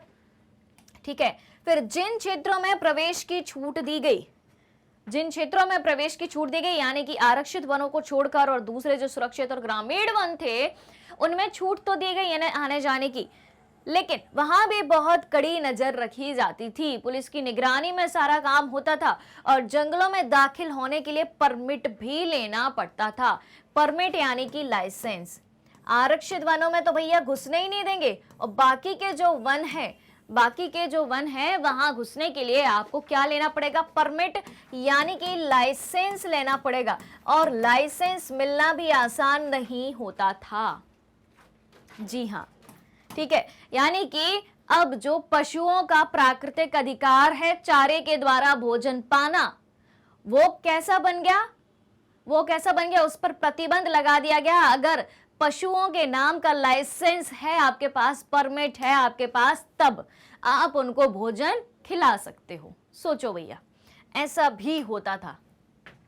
अब है तीसरी बात, देखते हैं तीसरी बात में क्या समझ में आता है। अंग्रेज अफसर घुमंतू किस्म के लोगों को शक की नजर से देखते थे और घुमंतुओं को अपराधी माना जाता था। पहली बात इनने क्या कही थी, बताओ जल्दी से कमेंट करके। दो बातें हम पढ़ चुके हैं। पहली बात क्या कही थी, जल्दी से कमेंट आना चाहिए, और दूसरी बात क्या कही थी वो भी। तीसरी बात में इनने क्या किया कि घुमंतू किस्म के लोगों को शक की नजर से देखते थे। ठीक है, अब घुमंतुओं को ये अपराधी मानने लगे कि ये अपराधी किस्म के होते हैं, क्यों एक जगह से दूसरी जगह जाते रहते हैं, क्या पता कौन है, कहां से आए हैं, क्या करते हैं। ठीक है, इस तरीके से शक की नजर से देखने लगे और इनको अपराधी मानने लगे। तो तीसरी बात के तहत जब इन्होंने घुमंतुओं को अपराधी माना तो 1871 में औपनिवेशिक सरकार ने, अब ध्यान से सुनिएगा, औपनिवेशिक सरकार ने अपराधी जनजाति अधिनियम, क्रिमिनल ट्राइब्स एक्ट पास किया, और इस एक्ट के तहत घुमंतुओं को अपराधी घोषित किया। ठीक है, इस कानून के तहत व्यापारियों और चरवाहों के बहुत सारे समुदाय को अपराधी समुदाय की सूची में रख दिया। ये आपको याद रखना है। अपराधी जनजाति अधिनियम यानी कि क्रिमिनल ट्राइब्स एक्ट कब पास हुआ? 1871 में। यहां से सवाल आता ही है। ठीक है, अब देखो, अब इनको ये जो व्यापारी और चरवाहे के समुदाय होते थे, इन्हें क्या माना कि कुदरती और जन्मजात अपराधी हो, आप प्राकृतिक रूप से अपराधी हो, आप जन्म से अपराधी हो। ठीक है, और इस कानून के लागू होते ही ऐसे सभी समुदाय को कुछ खास बस्तियों में बस जाने का हुक्म सुना दिया कि आप अपराधी कबीले के लोग हो, आपको अलग बस्तियां बनाकर रहना चाहिए। ठीक है, अलग बस्तियां बनाकर रहना चाहिए, और उसको बिना परमिट आने जाने पर रोक लगा दी कि अगर आपके पास लाइसेंस नहीं है, परमिट नहीं है, तो आप इन बस्तियों के बाहर आ जा नहीं सकते हो। आप इन बस्तियों के बाहर आ जा नहीं सकते हो। आप अपराधी कबीले के लोग हो, आपको अलग बस्तियों में अपने घर बनाकर रहना होगा। इन बस्तियों के बाहर आप नहीं जा सकते बिना परमिट के, बिना लाइसेंस के। तीन बातें हो चुकी हैं, अब है चौथी बात। देखना, चौथा काम ब्रिटिश औपनिवेशिक शासन ने चरवाहों के लिए क्या किया। तो देखें, अपनी आमदनी को बढ़ाने के लिए, क्योंकि अंग्रेज क्या चाहते थे, भाई हमारे पास हर जगह से पैसा आना चाहिए, कहीं से आए कैसे भी आए, ठीक है। तो अपनी आमदनी को बढ़ाने के लिए अंग्रेजों ने लगान वसूलने का हर संभव रास्ता अपनाया, टैक्स वसूलने का, ठीक है। उन्होंने क्या किया, जमीन, नहरों के पानी, नमक, यहां तक कि मवेशियों पर भी टैक्स वसूलने का ऐलान कर दिया। चौथी बात में अब हर जगह से टैक्स वसूलेंगे, ठीक है। तो क्या क्या किया, जमीन है अगर किसी की, वहां खेती हो रही है, टैक्स दो, नहरों के पानी पर टैक्स दो, नमक, गांधी जी का दौर याद हो आपको, नमक कानून को तोड़ने का प्रयास गांधी जी ने किया था, जब साबरमती से दांडी तक उन्होंने 12 मार्च से 6 अप्रैल तक 1930 में यात्रा करी थी, नमक कानून को तोड़ा था। क्योंकि ब्रिटिश सरकार ने क्या किया था, ब्रिटिश सरकार ने नमक पर भी टैक्स लगा दिया था, यानी कि नमक बनाने के सारे अधिकार खुद के हाथ में ले लिए थे, ठीक है। तो जमीन, नहरों के पानी, नमक, यहां तक कि मवेशियों पर भी टैक्स लगा दिए। जो चीजें प्राकृतिक हैं, जिन पर सबका अधिकार है, उन सब चीजों पर इन्होंने टैक्स लगाना चालू कर दिया, ठीक है। और फिर क्या होता है, देश के ज्यादातर इलाकों में 19वीं सदी के मध्य से ही चरवाही टैक्स लागू कर दिया इनने, कि अगर मवेशी जो हैं आपके चरने के लिए आते हैं तो उनकी संख्या के हिसाब से, कि आपके पास कितने पशु हैं उसके हिसाब से आपके पास लाइसेंस होना चाहिए, और जितने ज्यादा पशु होंगे उतना ज्यादा आपको टैक्स भरना पड़ेगा, ठीक है। तो प्रति मवेशी टैक्स की दर तेजी से बढ़ती चली गई और टैक्स वसूली की व्यवस्था दिनों दिन मजबूत होती गई। 1850 से 1880 की बात हो रही है अब। तो 1850 से 1880 के दशक के बीच टैक्स वसूली का काम बकायदा बोली लगाकर ठेकेदारों को सौंपा जाता था, और किसी भी चारागाह में दाखिल होने के लिए चरवाहों को पहले टैक्स भरना पड़ता था, ठीक है। और चरवाहे के साथ कितने जानवर हैं और उसने कितना टैक्स चुकाया है, इन सब बातों को दर्ज भी किया जाता था। यानी कि पूरी लिखा पढ़ी के साथ पानी पर, नमक पर, पशुओं पर, जमीन पर, हर एक चीज पर ये टैक्स लगा रहे थे। अब जिस तरीके के बदलाव हुए थे, वन अधिनियम लागू किया, चरवाहों को अपराधी घोषित कर दिया, हर जगह इन्हें टैक्स लगाया, ठीक है। तो इन बदलावों ने चरवाहों की जिंदगी को किस तरीके से प्रभावित किया, अब इस बात को समझेंगे। तो जल्दी से एक बार चेक करके मुझे बता दीजिए कि लाइक शेयर बराबर से हो रहा है कि नहीं हो रहा है। अगर नहीं हुआ है लाइक शेयर, तो पहली फुर्सत में सबसे पहला काम ये कर देना है, ठीक है। लाइक शेयर बीच बीच में होता रहना चाहिए। अब देखें, इन बदलावों ने चरवाहों की जिंदगी को किस तरह प्रभावित किया। तो देखें, इन चीजों की वजह से चरवाहों की जिंदगी बहुत बुरी तरीके से प्रभावित हुई। ये सब चीजें जो ब्रिटिश औपनिवेशिक सरकार कर रही थी चरवाहों के खिलाफ में, एक तरीके से तो प्रभावित तो होगी जिंदगी, क्योंकि इन चीजों की वजह से चारागाहों की कमी पैदा हो गई। अब ये खेतों को चारागाहों को किस में बदल रहे थे, खेतों में बदल रहे थे। अपराधी कबीला बना दिया था, अपराधी घोषित कर दिया, वन अधिनियम बना दिया, टैक्स लगा दिए, तो चारागाहों की कमी तो होने लगेगी, ठीक है। और चारागाह खेतों में बदलने लगे तो बचे कुछ चारागाहों में चरने वाले जानवरों की तादाद बढ़ने लगी। यानी कि जो अब थोड़ी मात्रा में चारागाह बचे थे, वहां पर बहुत सारे मवेशी चरने के लिए जा रहे हैं।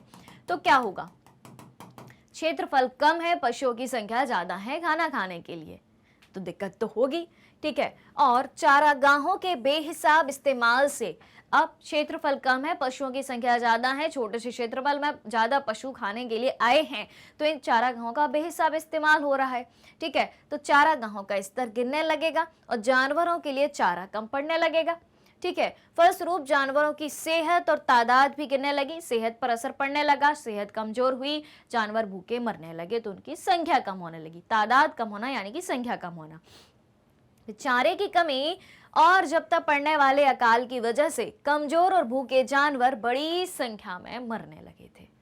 All right, clear. तो सीधी सी बात है कि इनके मवेशियों की संख्या कम होने लगी।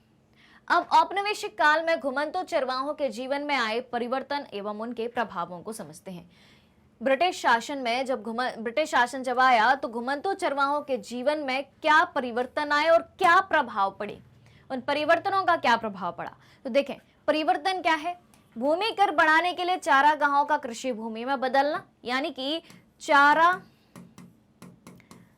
जो है किस में कन्वर्ट हो गए, कृषि भूमि में कन्वर्ट हो गए। एक परिवर्तन हमें ये देखने को मिलता है। फिर वन कानून बना दिए इन्होंने। तो वन कानून से वनों को वर्गीकृत कर दिया। कैसे वर्गीकृत कर दिया? आरक्षित, सुरक्षित और ग्रामीण वनों में। आरक्षित, सुरक्षित और ग्रामीण वनों में बदल दिया। फिर अपराधी जनजाति अधिनियम लागू कर दिया। तीसरा काम इनने क्या किया? दूसरा काम वन कानून, फिर अपराधी जनजाति अधिनियम बना दिया। अपराधी जनजाति अधिनियम इन्होंने बना दिया। फिर आमदनी बढ़ाने के लिए भूमि, नहर, नमक, व्यापार, यहां तक कि जानवरों पर भी इन्होंने टैक्स लगा दिया। चौथा काम क्या किया कि हर एक चीज पर इन्होंने टैक्स लगा दिया। ये सारे परिवर्तन हमें इन 4 बातों में 4 परिवर्तन देखने को मिले थे। अब इन परिवर्तनों का क्या प्रभाव पड़ता है? पहला प्रभाव कि मवेशियों की संख्या कम हो गई, क्योंकि उन्हें चरने के लिए पर्याप्त भोजन नहीं मिलता था, जिससे उनकी सेहत खराब हुई। सेहत खराब होने से उनकी तबीयत बिगड़ी, तबीयत बिगड़ने से उनकी मृत्यु हो गई। ठीक है। फिर स्वतंत्र आवाजाही पर रोक तथा परमिट के बिना आने जाने पर जुर्माने की व्यवस्था। स्वतंत्र रूप से वो एक जगह से दूसरी जगह नहीं आ जा सकते थे, उस पर रोक लगा दी। बिना परमिट के नहीं जा सकते, लाइसेंस होना चाहिए। अगर लाइसेंस नहीं है तो जुर्माना आपको लगेगा। उसके बाद उन्हें अपराधी घोषित कर दिया तथा एक क्षेत्र विशेष में ही रहने का आदेश दिया। अलग बस्ती इनके लिए बना दी, अपराधी कबीला घोषित कर दिया।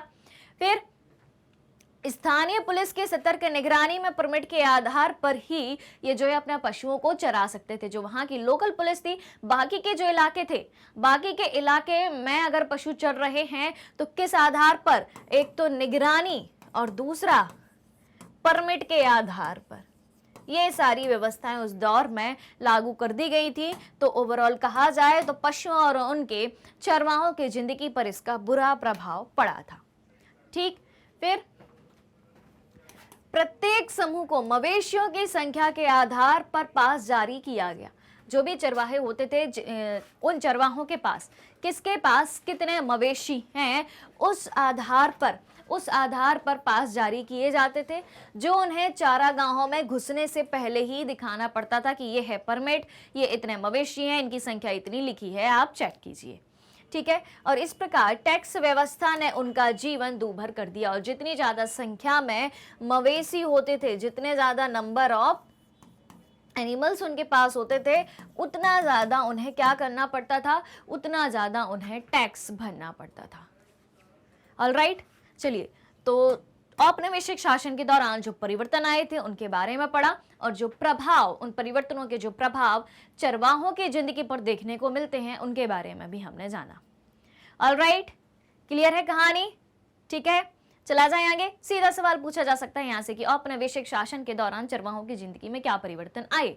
औपनिवेशिक शासन के दौरान चरवाहों की जिंदगी में जो परिवर्तन आए उनका क्या प्रभाव पड़ा। ठीक है, चलिए चलते हैं आगे। अब देखें इन बदलावों का सामना चरवाहों को कैसे करना पड़ा। जो ब्रिटिश औपनिवेशिक शासन ने अपने नियम, कायदे, कानून के द्वारा चरवाहों की जिंदगी में बदलाव लाए थे, जो उन परिवर्तनों के जो चरवाहों पर प्रभाव पड़े थे, उन परिवर्तनों का, उन बदलावों का सामना कैसे किया चरवाहों ने। तो देखें भाई, अब ब्रिटिश औपनिवेशिक सरकार ने क्या किया था? मवेशियों पर टैक्स लगाना चालू कर दिया था। तो मजबूरी में जानवरों की संख्या जो है चरवाहों को कम करनी पड़ी। तो चरवाहों ने अपने जानवरों की संख्या कम कर दी। नए चारागाहों की इन्होंने खोज करी कि अब हम कहाँ ऐसी जगह पर जा सकते हैं अपने पशुओं को चराने के लिए जहां उन पर टैक्स नहीं लगेगा, जहां पर किसी भी प्रकार के परिवर्तन नहीं हो, प्रतिबंध नहीं होंगे। फिर जमीन खरीदकर बसना एवं कृषि कार्य करना। अब उन्होंने क्या किया? जिनके पास पैसा था, यानी कि चारागाही के अलावा भी जो दूसरे व्यवसाय करते थे, चरवाही के अलावा दूसरे काम करते थे, उनके पास पैसा था पर्याप्त। तो उन्होंने क्या किया कि अब हमें चरवाही को बंद कर देना चाहिए, दूसरी जमीन खोजनी चाहिए, जमीन खरीदनी चाहिए, वहां बसना चाहिए और कृषि कार्य करना चाहिए। ठीक है, क्यों? क्योंकि भाई ब्रिटिश सरकार यही चाहती थी कि चारागाहों को खत्म करो और क्या करो, खेती बाड़ी करो, पैसा आए। फिर कुछ चरवाहे छोड़कर मजदूरी का काम करने लगे, जिनके पास पैसा नहीं था कि वो जमीन खरीद सकें और कृषि कार्य कर सकें, उन्होंने क्या किया, चरवाही छोड़ ही दी पूरे तरीके से और मजदूरी करने लगे। फिर कुछ व्यापारिक गतिविधियों में संलिप्त हो गए, यानी कि कुछ ने अपना छोटा मोटा व्यवसाय खोल लिया और उसके बाद आवाजाही की दिशा में बदलाव भी ये ले आए कि भाई जहां जाना हमारा प्रतिबंधित है, हम उस दिशा में जाएंगे ही नहीं। ठीक है, तो कुछ इस तरीके से बदलावों का सामना चरवाहों ने उस दौर में किया। अब देखें, कुछ चरवाहों ने क्या किया, अपने जानवरों की संख्या कम कर दी थी। ठीक है, और बहुत सारे चरवाहे जो है नई नई जगह ढूंढने लगे। अब उन्हें जानवरों को चराने के लिए नई जगह ढूंढनी थी, तो कहां जाने लगे, वो हरियाणा के खेतों में जाने लगे, जहां कटाई के बाद खाली पड़े खेतों में वे अपने मवेशियों को चरा सकते थे। यानी कि जब फसल की कटाई हो गई, खेत खाली हो गया, जो घास फूस कचरा जो भी बचा है, चारा बचा है, वहां उनके पशु जाके चर सकते हैं। फिर समय गुजरने के साथ कुछ धनी चरवाहे जमीन खरीदकर एक जगह पर बसकर रहने लगे। जो धनी थे, जिनके पास पैसा था, उन्होंने अपनी जमीन खरीदी, वहां बसने लगे, खेतीबाड़ी का काम करने लगे और उनमें से कुछ नियमित रूप से खेती करने लगे, जबकि कुछ व्यापार करने लगे। और जिन चरवाहों के पास ज्यादा पैसे नहीं थे, वो ब्याज पर पैसे लेकर, पैसा उधार लेकर अपने दिन जैसे तैसे काटने लगे। अब हम बात करते हैं अफ्रीका में चरवाहा जीवन की। अभी तक हमने भारत में चरवाहा जीवन की बात करी थी, भारत के कई सारे चरवाहे समुदायों की भी चर्चा करी थी कि कौन सा समुदाय कहाँ रहता है, किस प्रकार की परिस्थितियों में वो रहता है, क्या क्या नियम कायदे कानून भारत में औपनिवेशिक शासन के दौरान उन चरवाहों पर लगाए गए थे। ठीक, इतनी ही बातें करी। अब अफ्रीका में चरवाहे जीवन को हम जानते हैं। तो देखो भाई, अगर हम आज के दौर की बात करें, वर्तमान की बात करें, तो आज भी अफ्रीका के लगभग 2.25 करोड़ लोग रोजी रोटी के लिए, इसके लिए रोजी रोटी के लिए किसी ना किसी तरह की चरवाही गतिविधियों पर ही आश्रित हैं। आज के दौर की बात करें तो आज भी अफ्रीका के लगभग 2.25 करोड़ लोग किस पर आश्रित हैं, रोजी रोटी के लिए किसी ना किसी तरह की चरवाही गतिविधियों पर आश्रित हैं। इनमें बेदुइन्स, बर्बेट्स, मासाई, सोमाली, बोरान और तुर्काना जैसे जाने माने समुदाय भी शामिल हैं। कौन कौन? बेदुइन्स, बर्बेट्स, मासाई, सोमाली, बोरान, तुर्काना, ये सब क्या है? अफ्रीका के चरवाहे समुदाय के नाम है। जिस प्रकार से भारत के चरवाहे समुदाय के नाम हमने क्या क्या पढ़े थे? गुज्जर बकरवाल कहाँ के थे? कमेंट आना चाहिए। मैं यहां से चरवाहे समुदाय का नाम बोलूंगी, भारत के चरवाहे समुदायों का, वहां से कमेंट में आपको जगह का नाम बताना है। ठीक है, पहला नाम है गुज्जर बकरवाल, ठीक है, दूसरा गद्दी, तीसरा धनगर, बता दो जल्दी से, चौथा बंजारा। इन चार के नाम मैंने आपको बताए हैं। इन चार का प्लेस आपको बताना है कि किस जगह पर इनका निवास स्थान था, कहाँ के ये चरवाहे थे। हाँ, एक और राइका। ठीक, चलिए, और ठीक इसी तरीके से ये जो बेदुइन्स, बर्बेट्स, मासाई, सोमाली, बोरान, तुर्काना, ये जो चरवाहे समुदाय हैं, ये कहाँ के हैं? ये हैं अफ्रीका के। ऑलराइट, इनमें से ज्यादातर अब अर्ध शुष्क घास के मैदानों या सूखे रेगिस्तानों में रहते हैं, जहां वर्षा आधारित खेती करना बहुत ज्यादा मुश्किल होता है। क्लियर हो रही है बात? फिर यहाँ के चरवाहे गाय, भैंस, ऊंट, बकरी, भेड़, गधे ये सब पालते हैं और उनसे जो प्रोडक्ट प्राप्त होते हैं, पशु उत्पाद प्राप्त होते हैं, जैसे कि दूध, मांस, पशुओं की खाल, ऊन, इन सब का व्यापार करते हैं। ठीक है, फिर देखें, कुछ चरवाहे व्यापार और यातायात संबंधी काम भी करते हैं, यानी कि ट्रांसपोर्टेशन की गतिविधियों में भी लगे रहते हैं, और कुछ चरवाही के साथ साथ खेती बाड़ी का भी काम किया करते हैं। ठीक, ये हो गए इनके कामकाज की यहाँ के चरवाहे मूल रूप से क्या काम करते हैं। फिर कुछ लोग चरवाही से होने वाली मामूली आय से गुजारा नहीं हो पाने पर कोई धंधा भी कर लेते हैं। अब चरवाही से उन्हें कितनी इनकम प्राप्त होगी? बहुत कम होगी, तो ये कोई धंधा भी कर लेते थे, कोई बिजनेस कर लेते थे। फिर हिंदुस्तान की तरह अफ्रीकी चरवाहों की जिंदगी में भी औपनिवेशिक और उत्तर औपनिवेशिक काल में गहरे बदलाव आए हैं।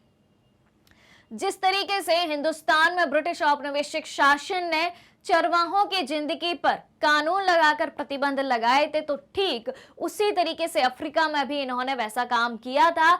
तो जिस तरीके के परिवर्तन भारत के चरवाहों में हमें देखने को मिलते हैं, ठीक उसी तरीके के परिवर्तन अफ्रीका के लोगों की जिंदगी में, अफ्रीका के चरवाहों की जिंदगी में भी हमें देखने को मिलते हैं। चलिए समझते हैं ऐसे कौन कौन से परिवर्तन थे। यहाँ पर देखें, यहाँ पर एक इमेज आपको दिखाई दे रही है, इसका नाम है मासाई लैंड। मसाई लैंड, ठीक है, मसाई लैंड, जहां पर अफ्रीका की मसाई चरवाहा समुदाय निवास करता है, वो ये स्थान है। ठीक है, ये है पूरा एक जंगल टाइप का एरिया दिखाई दे रहा है, इसको नाम दिया गया है मसाई लैंड। और इसके जस्ट पीछे आपको एक पहाड़ दिखाई दे रहा है, पर्वत दिखाई दे रहा है, ये है किलिमंजारो। कौन सा? किलिमंजारो। तो बदलते परिस्थितियों के कारण मसाई जो है मक्का, चावल, आलू, गोभी जैसे उन खाद्य पदार्थों पर निर्भर होते जा रहे हैं जो उनके इलाकों में पैदा नहीं भी होते हैं। क्यों? क्योंकि इनके इलाकों को, इनके चारागाहों को खेतों में तब्दील कर दिया गया है। ठीक है, परंपरागत रूप से वे इन चीजों को पसंद नहीं करते थे कि वो मक्का, चावल, आलू, गोभी इन सब की खेती करें और उनको खाएं। मसाई मानते हैं कि फसल उगाने के लिए जमीन पर हल चलाना, अब सुनना, इनकी मान्यता क्या है? अफ्रीका के मसाई चरवाहे समुदाय की मान्यता क्या है? ये ऐसा मानते हैं कि फसल उगाने के लिए जमीन पर हल चलाना प्रकृति के विरुद्ध है। जी हाँ, हल चलाना ये पाप समझते हैं कि आप प्रकृति पर हल चला रहे हो तो ये पाप है। यदि आप जमीन पर खेती करने लगते हैं तो वह चरवाही के लायक भी नहीं रहती है। ठीक है, इसलिए ये चरवाही को, चारागाहों को ज्यादा इंपॉर्टेंस देते हैं, किसके कंपैरिजन में? खेतीबाड़ी के। ठीक है, तो अब हम सबसे पहले जानते हैं अफ्रीका की प्रमुख चरवाहा समुदाय, मासाई समुदाय। ठीक है, मासाई पशुपालक मोटे तौर पर पूर्वी अफ्रीका के निवासी हैं। इनमें से लगभग 3 लाख दक्षिणी केनिया में और 1.5 लाख तंजानिया में रहते हैं। अब ब्रिटिश औपनिवेशिक सरकार ने क्या किया था? मसाई लैंड को 2 भागों में बांट दिया था, ब्रिटिश केनिया और जर्मन तंजानिया, जिससे लगभग 3 लाख दक्षिणी केनिया में रहते हैं और 1.5 लाख आबादी इनकी कहां रहती है? तंजानिया में रहती है। अब नए कानूनों और बंदिशों ने इस तरह न केवल उनकी जमीन उनसे छीन ली, बल्कि उनकी आवाजाही पर भी बहुत सारी पाबंदियां थोप दी। जिस तरीके से भारत में इन्होंने कायदे कानून लागू करके, अधिनियम पारित करके बंदिशें लगाई थी और जमीन छीन ली थी, चारागाहों की जमीनों को खेतों में बदल दिया था, ठीक उसी तरीके का काम इन्होंने अफ्रीका में भी किया था। और इन कानूनों के कारण सूखे के दिनों में उनकी जिंदगी गहरे तौर पर बदल गई और उनके सामाजिक संबंध भी एक नई शक्ल में ढल गए। ऑलराइट, फिर अब देखें चारागाहों का क्या हुआ। जो मासाई लैंड में और अफ्रीका में चारागाह थे, उनका क्या किया? तो मासाइयों की सबसे बड़ी समस्या यह रही कि उनके चारागाह दिनों दिन सिमटते जा रहे हैं, यानी कि दिनों दिन कम होते जा रहे हैं। और औपनिवेशिक शासन से पहले, जो ब्रिटिश शासन नहीं था उसके पहले की बात हो रही है, औपनिवेशिक शासन के पहले मासाई लैंड का इलाका उत्तरी केनिया से लेकर, अब देखना मासाई लैंड का इलाका कितना था जब तक औपनिवेशिक शासन नहीं आया था, अंग्रेजों की सरकार यहां पर नहीं आई थी, तो उत्तरी केनिया से लेकर तंजानिया के घास मैदानों तक फैला हुआ था। और तंजानिया में, अफ्रीका के तंजानिया में जो घास के मैदान है उसको कहा जाता है स्टेपीज। नाम आपने सुना ही होगा इसका, स्टेपीज। ये कहां है? अफ्रीका के घास के मैदान है जो तंजानिया में है। ठीक, फिर क्या होता है? 19वीं सदी के आखिर में यूरोप की साम्राज्यवादी ताकतों ने, यूरोप की साम्राज्यवादी ताकत यानी कि यूरोप के वे देश जो अपने साम्राज्य को ज्यादा से ज्यादा बढ़ाना चाहते थे और साम्राज्यवादी महत्वाकांक्षा के चलते ही इन्होंने क्या किया था? हर एक देश पर, दुनिया के हर एक थोड़े से कमजोर देश पर कब्जा करके रखा था। ठीक है, तो 19वीं सदी के आखिर में यूरोप की साम्राज्यवादी ताकतों ने अफ्रीका में कब्जे के लिए मार काट शुरू कर दी और बहुत सारे इलाकों को छोटे छोटे उपनिवेशों में तब्दील करके अपने कब्जे में ले लिया। इस तरीके से गोरे लोगों ने अफ्रीकी लोगों की जमीनों को हड़प लिया। फिर दौर आता है 1885 का, इस पर ध्यान देना, यहां से सवाल बनता है। ठीक है, 1885 की बात हो रही है, तो 1885 में ब्रिटिश केनिया और जर्मन तंजानिया के बीच एक अंतरराष्ट्रीय सीमा खींचकर मासाई लैंड के 2 बराबर टुकड़े कर दिए। ये था पूरा मासाई लैंड। ठीक है, ये था मासाई लैंड। अब क्या किया भैया इन अंग्रेजों ने? ये था मासाई लैंड, अंग्रेजों ने 20 से 2 भागों में इसको बांट दिया। इसको नाम दे दिया इन्होंने क्या? British Kenya. ब्रिटिश कीनिया और इसको नाम दे दिया जर्मन तंजानिया। यानी कि यहां पर ब्रिटिश औपनिवेशिक शासन हो गया था कीनिया पर और यहां पर जर्मनों ने अपना शासन स्थापित कर लिया था तंजानिया में। इस तरीके से मासाई लैंड को दो बराबर बराबर भागों में इन यूरोपियन कंट्रीज ने बांट लिया। ठीक है, फिर क्या होता है, बाद के सालों में सरकार ने गोरों को बसाने के लिए बेहतरीन चारागाहों को अपने कब्जे में ले लिया। फिर अंग्रेजी सरकार ने क्या किया, जो बेहतरीन चारागाह थे, जो अच्छे चारागाह थे, उनको अपने कब्जे में कर लिया कि अब ये क्या करेंगे, उन बेहतरीन चारागाहों में अपने लोगों को बसाएंगे, अंग्रेजों को बसाएंगे, गोरों को बसाएंगे। ठीक है, तो औपनिवेशिक शासन से पहले मासाइयों के पास जितनी जमीन थी उसका लगभग 60% हिस्सा उनसे छीन लिया गया।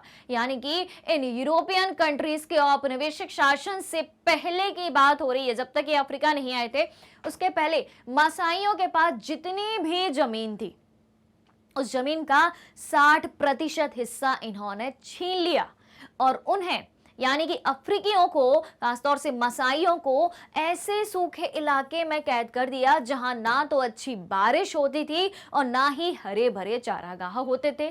क्यों? क्योंकि ये इनको क्या मानते थे, अंग्रेज चरवाहों को क्या मानते थे, अपराधी मानते थे और उनको अलग जगह में शिफ्ट कर देते थे और ऐसी जगह में शिफ्ट कर देते थे जहां की वैल्यू कुछ ना हो, यानी कि अंग्रेजों की नजर में वो इलाका अच्छा ना हो। जैसे कि जहां ना बारिश होती हो, बारिश नहीं होगी तो खेती बाड़ी भी अच्छे से नहीं होगी, चारागाह भी नहीं होगा। ठीक है, अब इन सब परेशानियों का सामना किसे करना पड़ेगा, चरवाहों को ही करना पड़ेगा। फिर देखें 19वीं सदी के अंतिम दौर की बात करें तो 19वीं सदी के अंतिम सालों से ब्रिटिश औपनिवेशिक सरकार पूर्वी अफ्रीका में भी स्थानीय किसानों को अपने खेती के क्षेत्रफल को ज्यादा से ज्यादा फैलाने के लिए प्रोत्साहित करने लगी। फिर 19वीं सदी के अंतिम सालों में ब्रिटिश औपनिवेशिक सरकार ने कहा पूर्वी अफ्रीका के स्थानीय किसानों से कि भाई आप भी जो है अपने खेती के क्षेत्रफल को ज्यादा से ज्यादा फैलाओ। आपको कहीं भी चारागाह दिखते हैं और अगर आप चारागाह का भी धंधा करते हैं तो आप उसको बंद करो, उस क्षेत्र में आप क्या करो, खेत बनाओ। और जैसे जैसे खेती का प्रसार हुआ वैसे वैसे चारागाह खेतों में तब्दील होने लगे, खेतों में बदलने लगे। और अंग्रेजों के आने से पहले मासाई आर्थिक और राजनीतिक, अब ध्यान देना इस पॉइंट पे, ध्यान देना, ये तीसरा पॉइंट बहुत इंपॉर्टेंट है, बहुत कुछ सिखा के जाएगा आपको। ठीक है, जब तक अंग्रेज नहीं आए थे उसके पहले मासाई जो है आर्थिक और राजनीतिक दोनों रूप से, मासाई आर्थिक और राजनीतिक दोनों स्तर पर अपने किसान पड़ोसियों पर भारी पड़ते थे। अंग्रेज क्या कह रहे हैं, चारागाहों को खत्म करके खेती किसानी करो। और जब तक ब्रिटिश औपनिवेशिक शासन अफ्रीका नहीं पहुंचा था उसके पहले यही चरवाहे उन किसानों पर भारी पड़ते थे आर्थिक रूप से, यानी कि किसानों के कंपैरिजन में चरवाहे ज्यादा धनी होते थे और राजनीतिक रूप से भी मजबूत होते थे। लेकिन अब स्थिति पलट चुकी है। ठीक है, क्योंकि अब ब्रिटिश औपनिवेशिक शासन आ चुका है। तो औपनिवेशिक शासन के अंत तक आते आते यह समीकरण बिल्कुल उलट चुका था, यानी कि अब किसान समुदाय चरवाहा समुदाय पर भारी पड़ने लगा था। अब देखें, अब बात करते हैं कीनिया की, अफ्रीकी देश कीनिया की बात करें तो कीनिया में मासाई मारा व सांबरू नेशनल पार्क, इन पर ध्यान देना आप। कहां? कीनिया में। कौन कौन से? मासाई मारा व सांबरू नेशनल पार्क। फिर दूसरी बात आएगी तंजानिया की, ध्यान देना है, ध्यान से सुनना है। तंजानिया की, तंजानिया में कौन सा national park? Serengeti national park. Kenya में मसाई मारा और सांबरू नेशनल पार्क और तंजानिया में सेरेंगेटी पार्क जैसे शिकारगाह इसी तरह अस्तित्व में आए थे। यानी कि पहले ये क्या थे? पहले ये चारागाह थे, बाद में इनको किसमें बदल दिया गया? चारागाहों को जो है आरक्षित क्षेत्र में घोषित कर दिया। फिर इनको क्या बना दिया गया? इनको नेशनल पार्क बना दिया गया। ठीक है, तो कीनिया में कौन कौन से मसाई मारा और सांबरू नेशनल पार्क, तंजानिया में सेरेंगेटी पार्क जैसे शिकारगाह इसी तरह अस्तित्व में आए थे और इन आरक्षित जंगलों में चरवाहों का आना जाना मना था। यानी कि जो मसाई मारा और सांबरू नेशनल पार्क और तंजानिया में सेरेंगेटी नेशनल पार्क बनाए गए थे उनको रिजर्व घोषित किया गया और चरवाहों का आना जाना यहाँ पर मना कर दिया। फिर इन इलाकों में ना तो वे शिकार कर सकते थे ना अपने जानवरों को चरा सकते थे। अब आने जाने पर ही प्रतिबंध लगा दिया तो वो कैसे बाकी के अपने काम करेंगे? ठीक है, और ऐसे बहुत सारे आरक्षित जंगलों में अब तक मासाई अपने ढोर डंगर चराया करते थे। जो आरक्षित वन इनने घोषित कर दिए थे उसके पहले बहुत सारे मासाई समुदाय के लोग अपने पशुओं को चराया करते थे। मिसाल के तौर पर अगर हम सेरेंगेटी नेशनल पार्क की बात करें उदाहरण स्वरूप, तो सेरेंगेटी नेशनल पार्क का 14,760 कितना 14,760 वर्ग किलोमीटर से भी ज्यादा क्षेत्रफल मासाइयों के चारागाहों पर कब्जा करके बनाया गया था। ठीक, अब देखो ये है मासाई और अब यहां पर इन्हें सिर्फ सूखा इलाका ही दिखाई दे रहा है इस इमेज में। तो घास के बिना पशु यानी कि मवेशी, बकरियां, भेड़ें कुपोषण का शिकार हो जाएंगे, उन्हें घास नहीं मिलेगी, उनका मुख्य भोजन घास ही होता है। ठीक है, तो जिसका मतलब है कि चरवाहों के परिवारों और बच्चों के लिए भी भोजन कम पड़ने लगेगा। सूखे और भोजन की सर्वाधिक कमी से ग्रस्त इलाका अम्बोसेली नेशनल पार्क के आसपास पड़ता है। ठीक है, जिसको क्या घोषित कर दिया, रिजर्व घोषित कर दिया और टूरिस्ट प्लेस बना दिया, जिसकी टूरिज्म से इनकम हो रही है अब कितनी 24 करोड़ कीनियन शिलिंग यानी कि लगभग 35 लाख अमेरिकी डॉलर। और वहीं लोग भूखे मर रहे हैं, पशु भूखे मर रहे हैं। और किलिमंजारो जल परियोजना भी इसी इलाके से गुजरती है। कहां से? अम्बोसेली नेशनल पार्क के इलाके से गुजरती है। लेकिन यहाँ रहने वाला जो समुदाय है वो ना तो उस जल परियोजना से, किलिमंजारो जल परियोजना से ना तो पानी ले सकता है और ना ही मतलब पीने के लिए भी पानी ले सकता और ना ही अपने सिंचाई के कामों के लिए पानी ले सकता है। इस तरीके के प्रतिबंध लगाए गए हैं। उसी क्षेत्र से अरबों की इनकम हो रही है, लेकिन उसी क्षेत्र के आसपास रहने वाले लोग भूखे मर रहे हैं, उनको पानी तक नहीं मिल रहा है। इस तरीके के कड़क कानून उन्होंने लागू कर दिए थे। अब देखें, अच्छे चारागाहों और जल संसाधनों के हाथ से निकल जाने की वजह से, अच्छे चारागाह उनके हाथ से निकल गए, जल संसाधन उनके पास नहीं है। ठीक है, तो उस छोटे से इलाके पर दबाव बहुत बढ़ गया, जिसमें मासाइयों को धकेल दिया। उनको एक छोटा सा इलाका दे दिया कि आपको यहाँ रहना है, अच्छी जगह तो हमारे कब्जे में है, उनका प्रयोग आप कर नहीं सकते। अब इलाका छोटा सा है, संख्या बहुत ज्यादा है, उनके साथ पशु भी हैं, तो उस इलाके पर दबाव ज्यादा पड़ जाएगा। ठीक है, तो इस छोटे से इलाके में लगातार चराई का नतीजा यह हुआ कि वहां के चारागाह जो थे उनका स्तर गिरने लगा। ठीक है, और चारे की कमी रहने लगी। अब एक ही जगह पर पशु बार बार जो है अपना भोजन प्राप्त करेंगे, चरेंगे, तो वो जगह कमजोर हो जाएगी, चारागाह का स्तर गिर जाएगा, यानी कि वहां जल्दी जल्दी घास नहीं उग पाएगी और वो जमीन धीरे धीरे बंजर भी होती जाएगी। ठीक है, तो क्या होगा, चारागाह की चारे की कमी बनी रहेगी, यानी कि पशुओं को उनके भोजन की कमी बनी रहेगी, तो पशुओं का पेट भरना एक स्थायी समस्या उस दौर में वहां पर बन गया। अब क्या होता है भाई, सरहदें बंद कर दी गई। 19वीं सदी के आखिरी दशकों से औपनिवेशिक सरकार उनकी आवाजावी पर तरह तरह की पाबंदियां लगाने लगी कि आप यहाँ नहीं जा सकते, आप यहाँ नहीं जा सकते, आप यहाँ नहीं जा सकते। ठीक है, क्योंकि उनका एक अलग से इलाका ही तय कर दिया था कि अब आपको यहीं पर रहना है, इसके बाहर नहीं आना जाना है। तो मासाइयों की तरह अन्य चरवाहों को भी विशेष आरक्षित इलाकों की सीमाओं में कैद कर दिया गया। अब ये समुदाय इन आरक्षित इलाकों की सीमाओं के आर पार आ जा नहीं सकते थे। वे विशेष परमिट लिए बिना अपने जानवरों को लेकर बाहर नहीं जा सकते थे। इनको भी लाइसेंस की जरूरत होती थी, जैसा कि हमने भारत में पढ़ा है। ठीक है, लेकिन परमिट हासिल करना भी आसान काम नहीं था कि भाई लाइसेंस जो है आसानी से मिल जाए।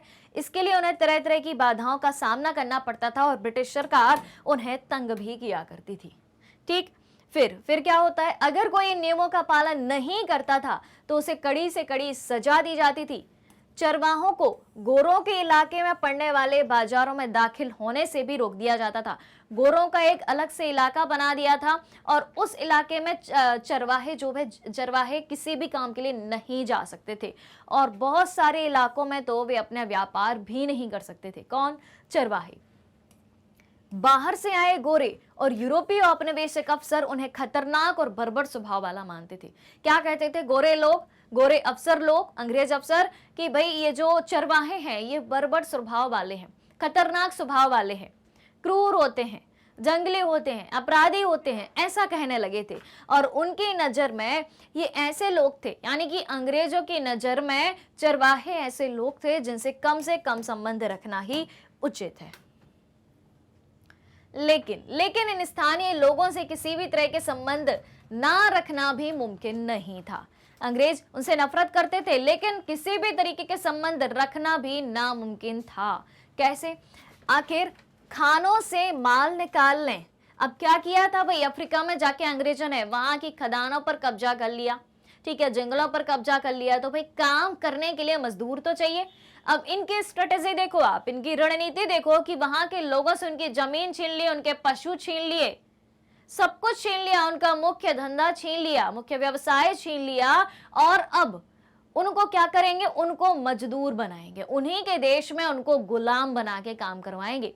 तो खानों से माल निकालने, सड़कें बनाने और शहर बसाने के लिए गोरों को इन कालों के श्रम का ही तो भरोसा था। यानी कि गोरे लोग अफ्रीकी लोगों से, यानी काले लोगों से मजदूरी का काम करवाने लगे थे और अफ्रीकियों के पास कोई ऑप्शन भी नहीं था क्योंकि सारी चीजें उनकी छिन गई थी। अब पेट पालने के लिए, रोजी रोटी के लिए उनको कुछ तो करना पड़ेगा, तो भाई मजबूरी में इन्हें इनकी खानों में, खदानों में, सड़कें बनाने में, किसी भी काम में जो भी मजदूरी मिलती थी वो करना पड़ी।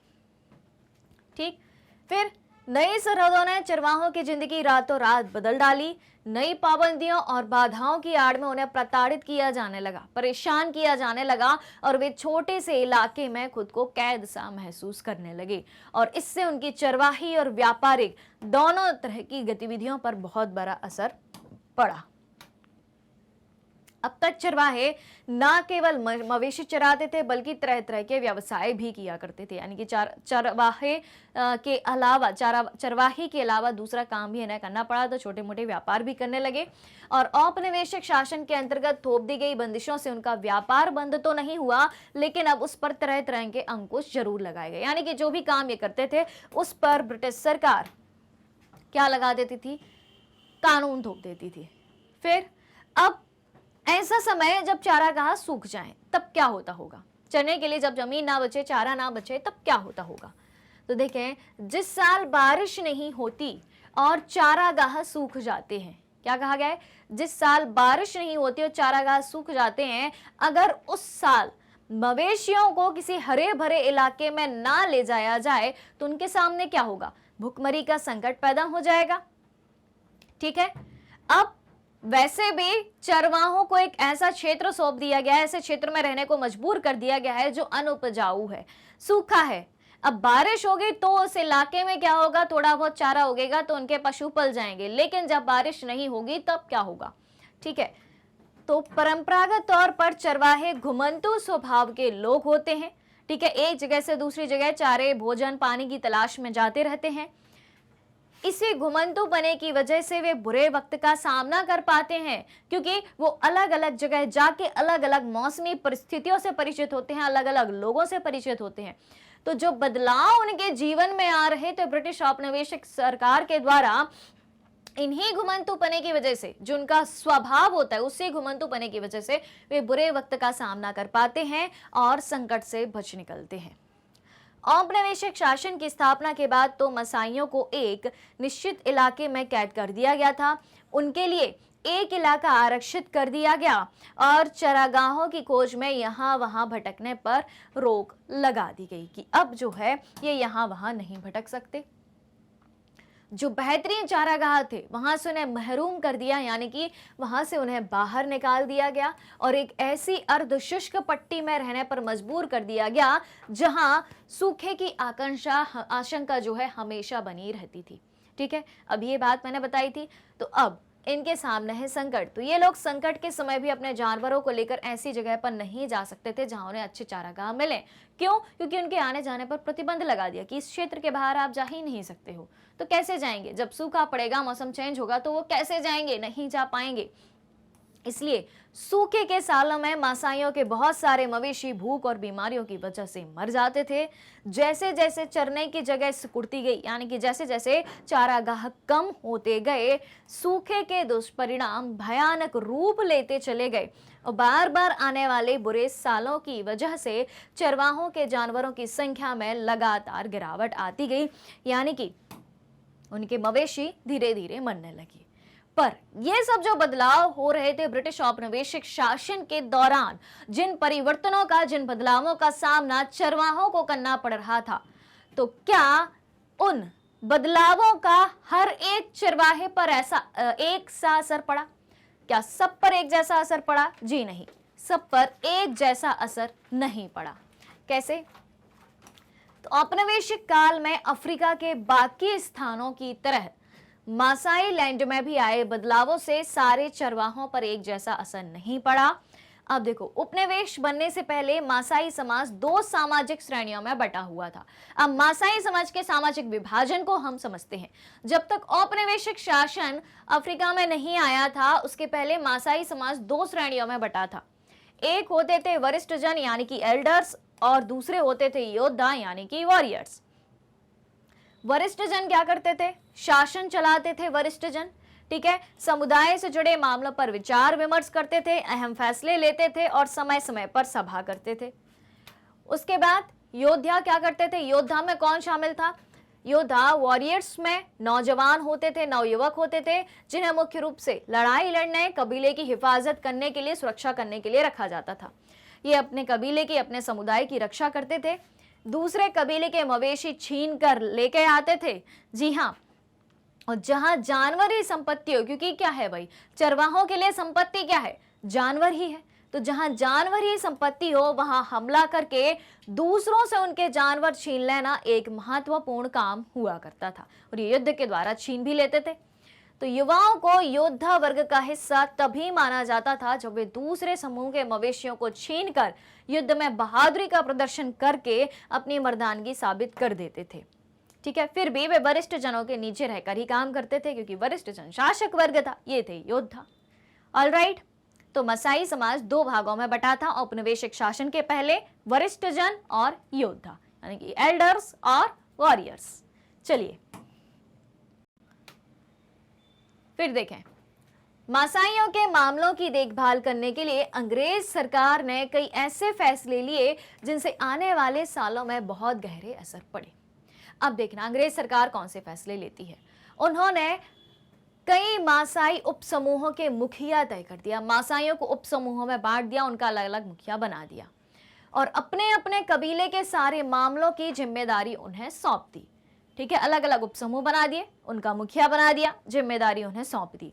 इसके बाद उन्होंने हमलों और लड़ाइयों पर पाबंदी लगा दी कि अब जो है आप हमले नहीं कर सकते, लड़ाई नहीं कर सकते।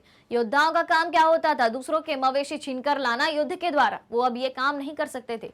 तो इस तरह वरिष्ठ जनों और योद्धाओं दोनों की परंपरागत सत्ता अब बहुत ज्यादा कमजोर हो गई, ठीक है। जैसे जैसे समय बीतता गया, औपनिवेशिक सरकार द्वारा नियुक्त किए गए मुखिया माल इकट्ठा करने लगे। उनके पास नियमित आमदनी थी, जिससे यानी कि जो मुखिया उपसमूहों के इन्होंने नियुक्त करे थे, तो उनकी आमदनी होने लगी अब, ठीक है। तो जिससे वे जानवर, साजो सामान, जमीन खरीद सकते थे और वे अपने गरीब पड़ोसियों को लगान चुकाने के लिए कर्ज पर पैसा भी देते थे, ठीक है। और उनमें से ज्यादातर बाद में शहरों में जाकर बस गए और व्यापार करने लगे। यानी कि अब हमें हर एक चरवाहे की जिंदगी एक सी नहीं दिखाई दे रही है, अब अंतर दिखाई दे रहा है। उनके बीवी बच्चे गांव में रहकर जानवरों की देखभाल करते, उन्हें चरवाही और गैर चरवाही दोनों तरह की आमदनी होने लगी थी। अगर उनके जानवर किसी वजह से घट जाए तो वे और जानवर खरीद सकते थे, क्योंकि उनके पास पैसा था। जो चरवाहे सिर्फ अपने जानवरों के सहारे जिंदगी बसर कर रहे थे, जिनके पास पैसा नहीं था, जो सिर्फ जिनके पास चरवाही थी, उसके अलावा और कोई आमदनी का सोर्स नहीं था, उनकी हालत इनसे अलग थी। उनके पास बुरे वक्त का सामना करने के लिए अक्सर साधन नहीं होते थे। युद्ध और अकाल के दौरान उनका सब कुछ खत्म हो जाता था और उन्हें काम की तलाश में आसपास के शहरों की शरण लेनी पड़ती थी। जैसे अब देखना, फिर अब लोग क्या क्या काम खोजेंगे, तो कोई कच्चा कोयला जलाने का काम करने लगता, तो कोई कुछ और करता। जिनकी तकदीर ज्यादा अच्छी थी उन्हें सड़क या भवन निर्माण के काम मिल जाते थे। ठीक है, तो इस तरह मासाई समाज में दो स्तरों पर बदलाव आए। पहले वरिष्ठ जन थे, दूसरे योद्धा। तो अब देखना, पहला बदलाव क्या आता है कि वरिष्ठ जनों और योद्धाओं के बीच उम्र पर आधारित परंपरागत फर्क पूरी तरह खत्म ना हुआ हो, पर बुरी तरह अस्त व्यस्त जरूर हो गया। पहले क्या था, वरिष्ठ जन शासन करते थे। पहले की अगर हम बात करें तो पहले क्या होता था, वरिष्ठ जन शासन करते थे और योद्धा जो है लड़ाई लड़ते थे, और ये योद्धा जो है इनके नीचे ही काम करते थे। अब क्या है, इनमें उम्र में तो फर्क है ब्रिटिश औपनिवेशिक शासन के बाद, लेकिन इनका जीवन अस्त व्यस्त हो गया है। क्यों हो गया है? क्योंकि ब्रिटिश औपनिवेशिक शासन ने, ब्रिटिश सरकार ने क्या कर दिया है, मासाइयों को उप समूहों में बांट दिया है। उनके एक एक मुखिया तय कर दिए हैं। अब ये जो मुखिया होते हैं उनकी आमदनी तेजी से बढ़ गई है। बाकी के जो सिर्फ चरवाहे का काम करते हैं उनकी चरवाही भी खत्म हो गई है, उनके पास पैसा भी नहीं है। ये सब समस्याओं का सामना वे कर रहे हैं। दूसरा, अमीर और गरीब चरवाहों के बीच नया भेदभाव पैदा हो गया है। ठीक है, फिर क्या होता है, अब कॉन्क्लूजन हम देखते हैं। भारत के चरवाहे और अफ्रीका के चरवाहों के बारे में जाना, औपनिवेशिक शासन के बाद उनकी जिंदगी में क्या परिवर्तन आए इसके बारे में जाना। अब ओवरऑल आधुनिक विश्व में चरवाहे जो आपका चैप्टर, उसका ओवरऑल निष्कर्ष यानी कि कॉन्क्लूजन क्या निकलता है उसको समझते हैं। तो देखें, आधुनिक विश्व में आए बदलावों से दुनिया के अलग अलग चरवाहा समुदायों पर अलग अलग तरह के असर पड़े हैं। कैसे? नए कानूनों और सीमाओं ने उनकी आवाजावी का ढर्रा बदल दिया। जैसे जैसे चारागाह खत्म होते गए, जानवरों को चराना मुश्किल काम होता चला गया, और जो चारागाह बचे थे वे भी अत्यधिक इस्तेमाल की वजह से बेकार हो गए, क्योंकि चारागाहों का क्षेत्र कम हो गया था, जिससे छोटे छोटे क्षेत्रों में ही ज्यादा से ज्यादा पशु चराई करते थे, जिससे उनका स्तर भी गिरने लगा। फिर सूखे के समय उनकी समस्याएं पहले से ज्यादा बढ़ गई। जब सूखा हो जाता था, चारा नहीं उगता था, तो समस्याएं ज्यादा बढ़ जाती थी, क्योंकि उनके पास बड़ी तादाद में जानवर थे जो दम तोड़ने लगे थे, मरने लगे थे। अब उनके सामने और उनके आने जाने पर पाबंदी लगा दी। ब्रिटिश सरकार ने क्या किया, एक जगह से दूसरी जगह आप आ जा नहीं सकते। तो मौसमी परिस्थितियों के अनुसार चरवाहे जो है अब रोजी रोटी के लिए दूसरी जगह नहीं जा सकते थे। ठीक है, चारागाह की तलाश नहीं कर सकते थे। फिर भी चरवाहे बदलते वक्त के हिसाब से खुद को ढालते हैं, जैसा अंग्रेजी सरकार करती है वे करते हैं। ठीक है, वे अपनी सालाना आवाजावी का रास्ता बदल देते हैं कि भाई ठीक है, हम दूसरे रास्ते खोजते हैं कि हम और कहाँ जा सकते हैं। ठीक है, फिर जानवरों की संख्या कम कर लेते हैं, क्योंकि जानवरों पर भाई टैक्स लग रहा है, हम उतना टैक्स नहीं चुका पा रहे हैं, उतनी जमीन उनको चरने के लिए नहीं मिल रही है, तो हम जानवरों की संख्या कम कर लेते हैं। ये भी काम किया। नए इलाकों में दाखिल होने के लिए हर संभव लेन देन करते हैं, यानी कि ब्रिटिश सरकार ने जो कहा था कि अगर आपको नए इलाकों में दाखिल होना है तो आपको परमिट, लाइसेंस के थ्रू आना पड़ेगा, टैक्स भरना पड़ेगा, उसके लिए भी ये मंजूर हो जाते हैं। और राहत, रियायत व मदद के लिए सरकार पर राजनीतिक दबाव भी डालते हैं। वे उन इलाकों में अपने अधिकारों को बचाए रखने के लिए अपना संघर्ष जारी करते हैं जहां से उन्हें खदेड़ने की कोशिश करी जाती है। जो उनकी जगह थी, जहां से उनको भगाया गया था, उनको वापस पाने की भी भरसक ये क्या करते हैं, प्रयास करते हैं, और जंगलों के रखरखाव और प्रबंधन में अपना हिस्सा भी मांगते हैं। चरवाहे अतीत के अवशेष नहीं है, वे ऐसे लोग नहीं हैं जिनके लिए आज की दुनिया में कोई जगह नहीं है। ठीक है, जबकि इन्होंने, ब्रिटिश सरकार ने कैसा सुलूक किया था इनके साथ, इनको ये माना था कि ये अपराधी हैं, अवशेष हैं, इनका रहना जरूरी नहीं है। तो इनके बारे में ये कहा गया है कि चरवाहे जो हैं प्राचीन समय के अवशेष नहीं है कि आप उनकी जिंदगी पर प्रतिबंध लगा दो, उनके आने जाने पर प्रतिबंध लगा दो। वे ऐसे लोग नहीं है कि जिनकी आज की दुनिया में कोई जगह नहीं है। जितनी इंपॉर्टेंस हर एक व्यवसाय की है, हर एक तरीके के काम की है, उतनी ही इंपॉर्टेंस उन चरवाहों की भी है। ठीक है, तो पर्यावरणवादी और अर्थशास्त्री अब इस बात को काफी गंभीरता से मानने लगे हैं कि घुमंतू चरवाहों की जीवन शैली दुनिया के बहुत सारे पहाड़ी और सूखी इलाकों में जीवन यापन के लिए सबसे ज्यादा उपयुक्त है। पर्यावरणवादी और अर्थशास्त्री क्या मानते हैं, इस बात को गंभीरता से मानने लगे हैं कि जो घुमंतू चरवाहों की जीवन शैली है, दुनिया के बहुत सारे पहाड़ी और सूखे इलाकों में जीवन यापन के लिए सबसे ज्यादा उपयुक्त है। और पहले वहीं तो रहा करते थे ये चरवाहे, बाद में अंग्रेजों ने उनकी जगह उनसे छीन ली।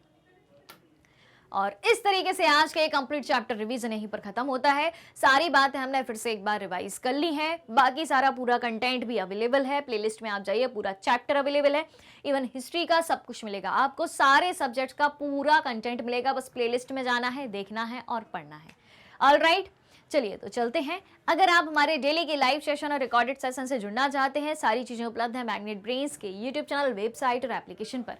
मैग्नेट ब्रेन्स इंडिया का number 1 100% free online education platform है। इसके अलावा अगर आप ई बुक्स और ई नोट्स भी चाहते हैं, उसकी लिंक भी वीडियो के डिस्क्रिप्शन बॉक्स में दी गई है, वहां से आप अवेल कर सकते हैं। सारी चीजें सारी जानकारी के साथ प्राप्त कर सकते हैं। हमारे पास आपके लिए कई सारे टॉप कोर्सेज हिंदी और इंग्लिश दोनों मीडियम में उपलब्ध हैं। सीबीएसई के साथ साथ Delhi, Bihar, UP, MP, Rajasthan board के सिलेबस को कवर कराया जाता है। काफी सारे स्पेशल कोर्सेज भी हैं, जैसे कि वैदिक मैथ्स क्रैश कोर्स और स्पोकन इंग्लिश। और इतने सारे कोर्सेज आपको एक ही जगह, एक ही सिंगल प्लेटफॉर्म पर हाई क्वालिटी एजुकेशन के साथ, फुली ऑर्गेनाइज्ड कंप्लीट कोर्स के साथ एकदम फ्री ऑफ कॉस्ट मिलने वाले हैं। मैग्नेट ब्रेन्स यूट्यूब के अलावा अदर सोशल मीडिया प्लेटफॉर्म जैसे कि Facebook, Instagram, Twitter, Telegram, WhatsApp पर भी उपलब्ध है। आप हमें यहाँ भी फॉलो कर सकते हैं, यहाँ से भी सारी जानकारी प्राप्त कर सकते हैं। तो आज के सेशन को ज्यादा से ज्यादा लाइक और शेयर करते हुए चैनल को सब्सक्राइब भी करना है। हमारे साथ बने रहिए, जुड़े रहिए, पढ़ते रहिए, खुश रहिए। Thank you so much.